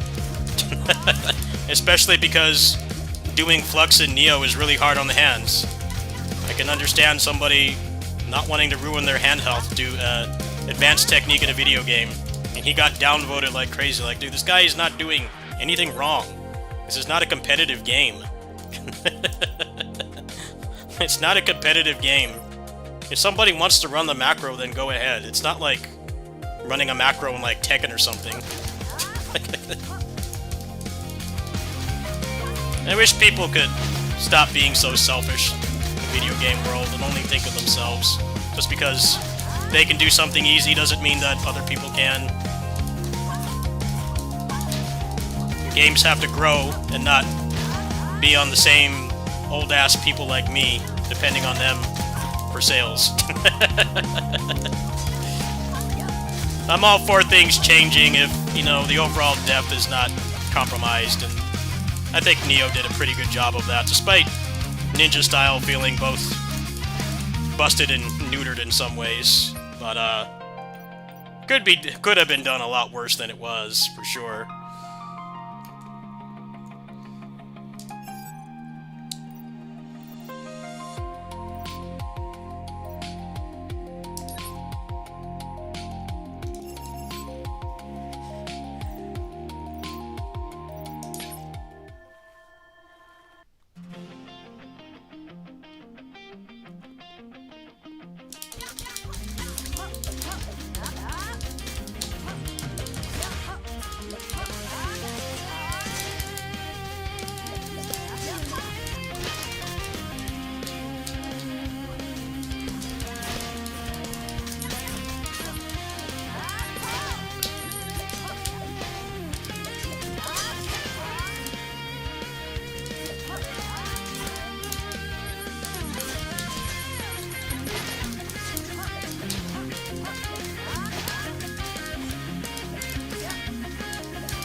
Ninja Style is just in a weird spot, because there are things about it that are very busted, but then it's also very limited. And fighting human bosses in Ninja Style kind of sucks, because you don't have stances, so I think people that say that it's broken aren't really thinking about it in the right way. Like, yeah, on yokai bosses, yeah, you can burst them down with key damage incredibly quick. But human bosses is a bad matchup, basically. Unless you have something that lets you get behind them, you can't stop them from blocking. It's incredibly difficult. So on Samurai Style, you can just go into high stance.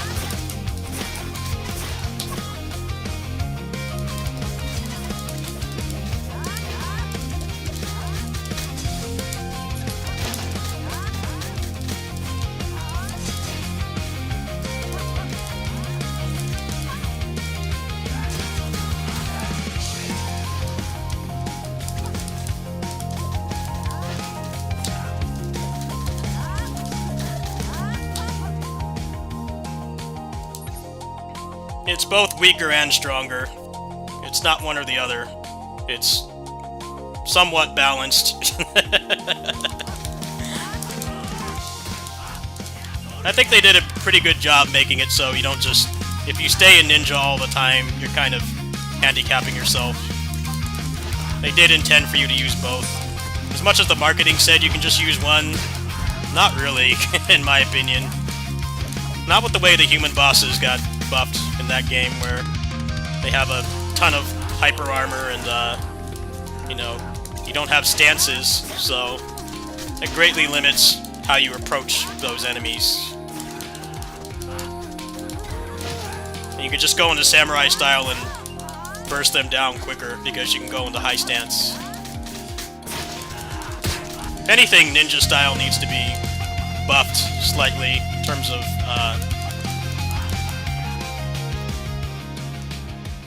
having too many moves attached to the same slot really sucks, and that's what I don't like about that game. Ninja style is fun, but it also feels really limited.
Don't feel bad about how you choose to play the game. One of the best things about Neo is you can play the game however you want.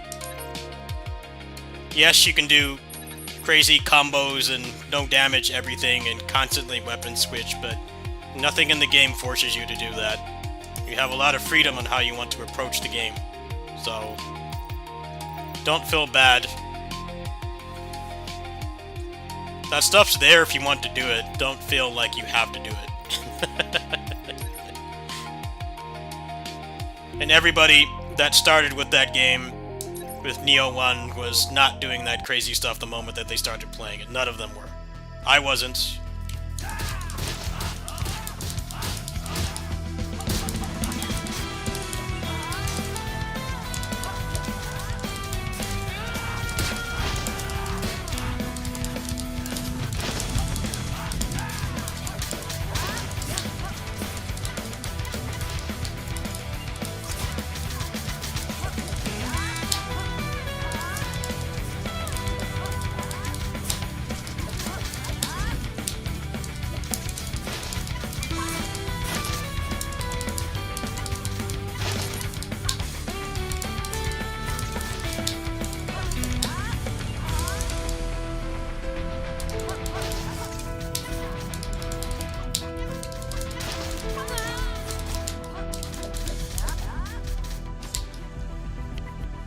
This game is Overrider.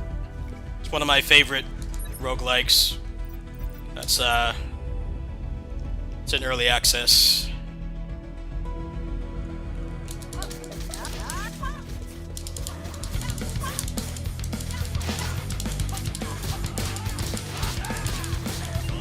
So yes, it is not finished. It's close to being finished. I love this game. It's a lot of fun.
Alright, let's see if Roxanne can get bursted down with this shit build. This build is really bad. Pretty bad build.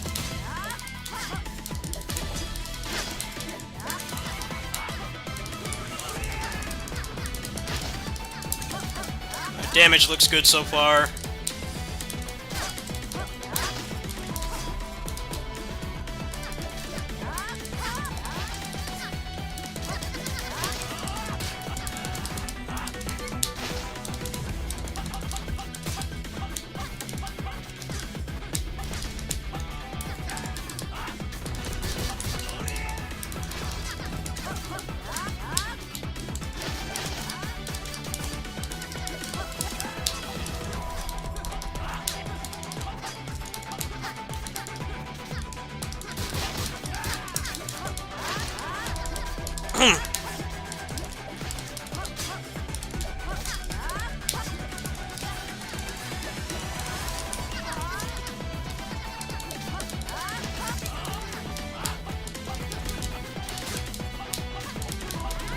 If you're talking about this game, they want it to be a balance between busted builds and the beat-em-up gameplay, and I think that the game does a pretty good job of letting you do both.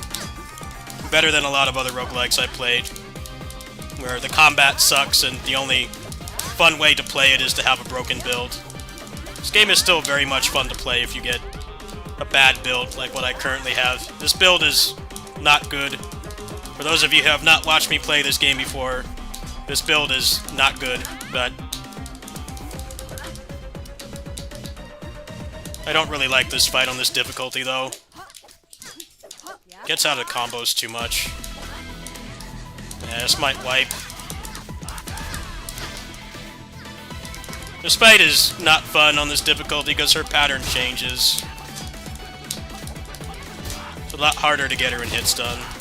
So if you're not doing damage, this fight really wears you down. Alright, that was a good combo there. That should help. Nice to be able to pull this off.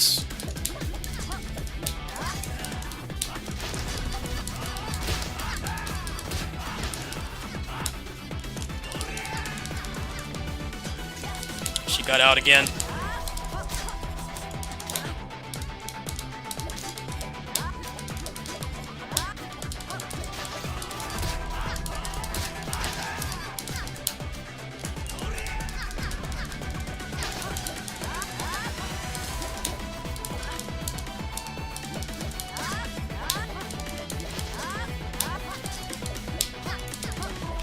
Terrible fight. Should have been dead a lot sooner, but this build kind of doesn't work against that boss.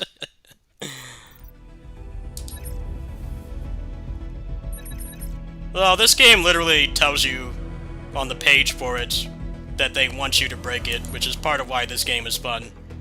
It doesn't try to make it so you can't play it the way you want. Like, I have a shit build right now, so mostly playing with skill.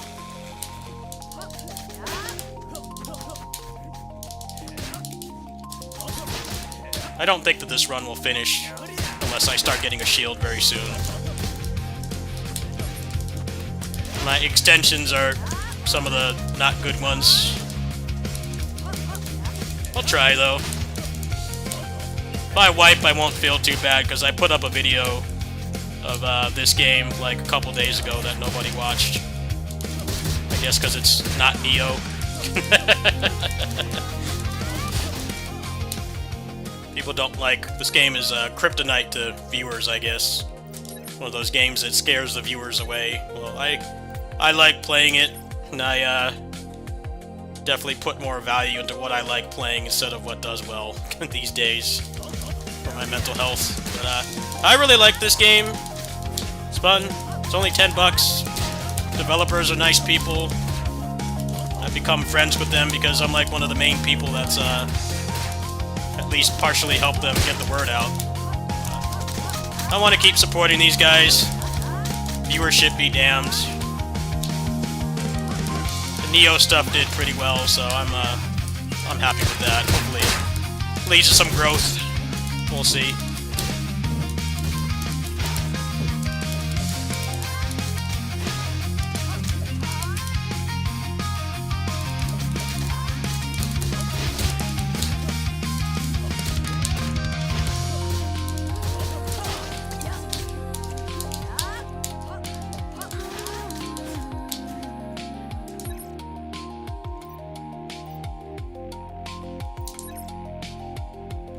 Just I don't really feel like playing Nioh right now because it's not finished. It's fun for like 70 hours, and then just because of my knowledge with the previous games, I know how pointless it is to keep grinding in it. I mean, basically just finish up the map. That's like the most important thing to do, because that's permanent vertical progression. Everything else in the game, like the gear and stuff, like doesn't matter. I really think that they should have changed how they did New Game Plus and stuff in this game if it's going to take like 6 months for the first DLC, because I'm sure the player count is already dropping a lot. The game just doesn't really have the endgame systems and stuff yet, so that's why I've been playing this more than Nioh.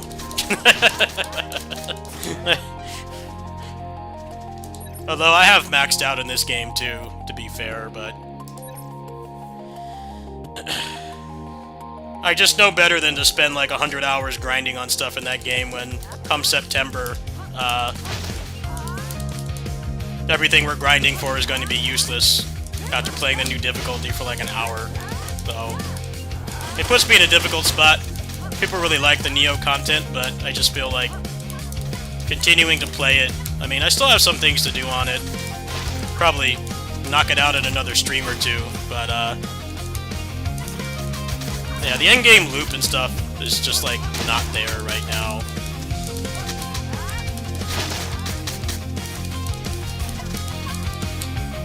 I think if there was ever a time to change up their formula for how they add on to their games, it was definitely Nioh 3. There's been a lot of complaints about people wanting more and, you know, feeling like they don't need to grind. It's like, well, yeah, the game's like half done, basically. Team Ninja games live and die on their DLC. Like, I always argue you should not buy their games unless you're intending to buy and play the DLC, because it really is half of the game, basically. So, when you think of it that way, half of the game is not there right now. Personally, this game is viewership kryptonite. People don't want to watch this game, but I still have things I want to do in this. In Nioh 3, I'm basically done with it for now, until like mods come out at least, but gameplay mods for that game have been kind of not really moving that far because of the mod loader and everything. So, yeah, that's what I'm saying. They should have had 2 New Game Pluses at launch, not just one. Because every Nioh game is like this at launch. They're arguably better to buy after they're finished instead of buying it at launch, because it really just is not much of the game. Stranger of Paradise was a good example. First playthrough on that game sucked. But that's all that there was. You really needed the second DLC for that game to be worth playing, and you know, that took months to come out, so better off waiting, if you're gonna ask me.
Yeah, they basically have no endgame activities right now, so really is kind of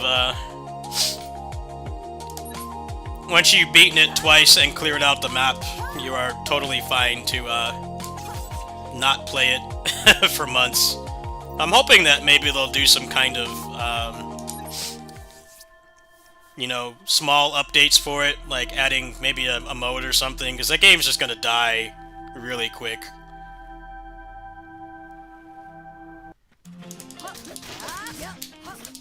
It's one of those games they focus too hard on the first playthrough being great, but then there's not much of a reason to play past that. I mean, you can burn through New Game Plus in that game extremely quick if you did everything on the map the first time.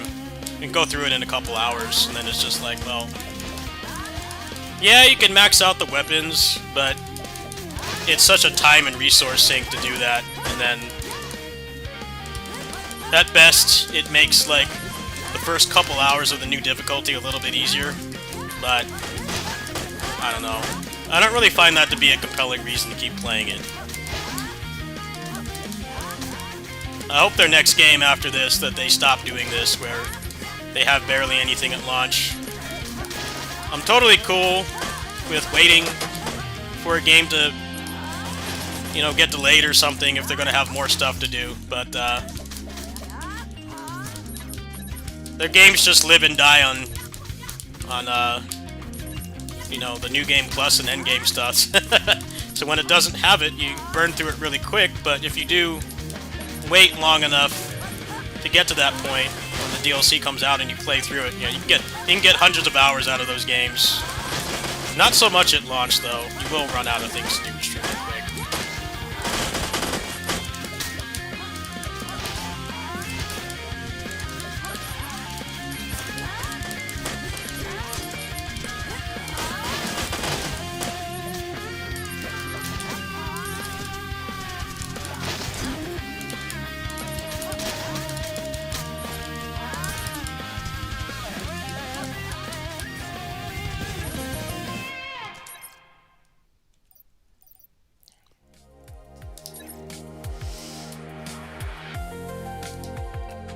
No, it's more that they're just as a company, they design their games the same way, which, I mean, is a good thing and a bad thing.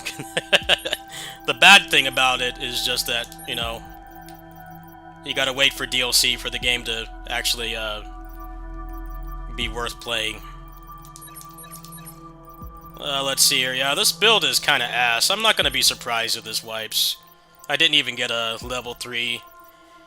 I didn't get a level 3 core. I only got 2 chips. If I had kinetic cooling, this run would be a lot better. I'm just gonna go ahead and do that so you guys can see the end of the game.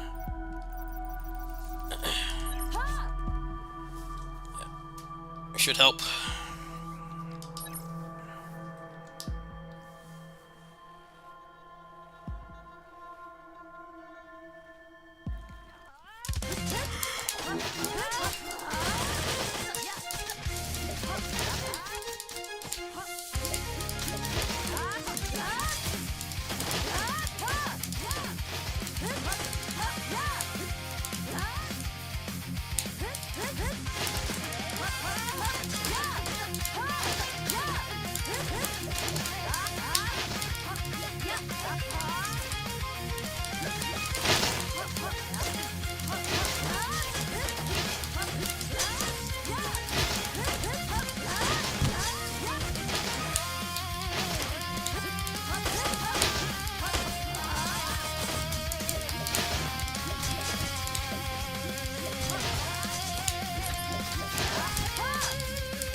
The boss is bugged out.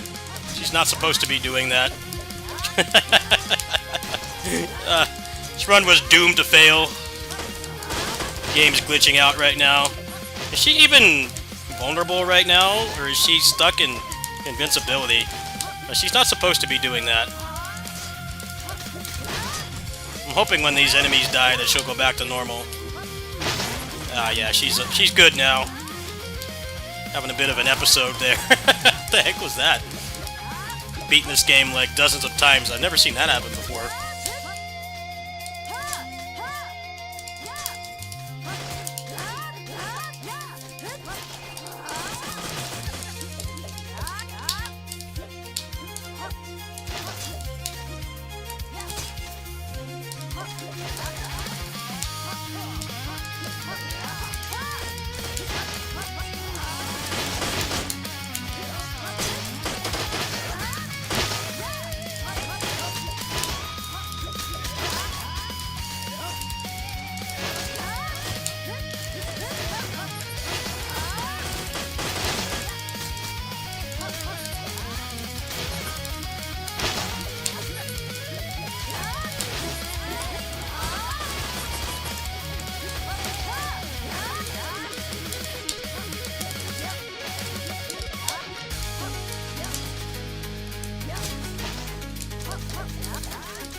GG's.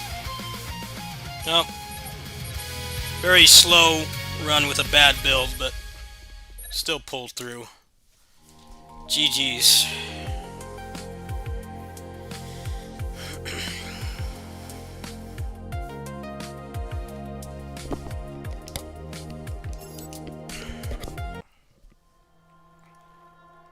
That's gonna be it for tonight, folks. I'm gonna try to get some rest so I can hopefully stream in the morning, because I did get the East 10 Proud Nordics key and I barely played it, so I want to try to get up in the morning and do that for you guys. So that's gonna do it for tonight.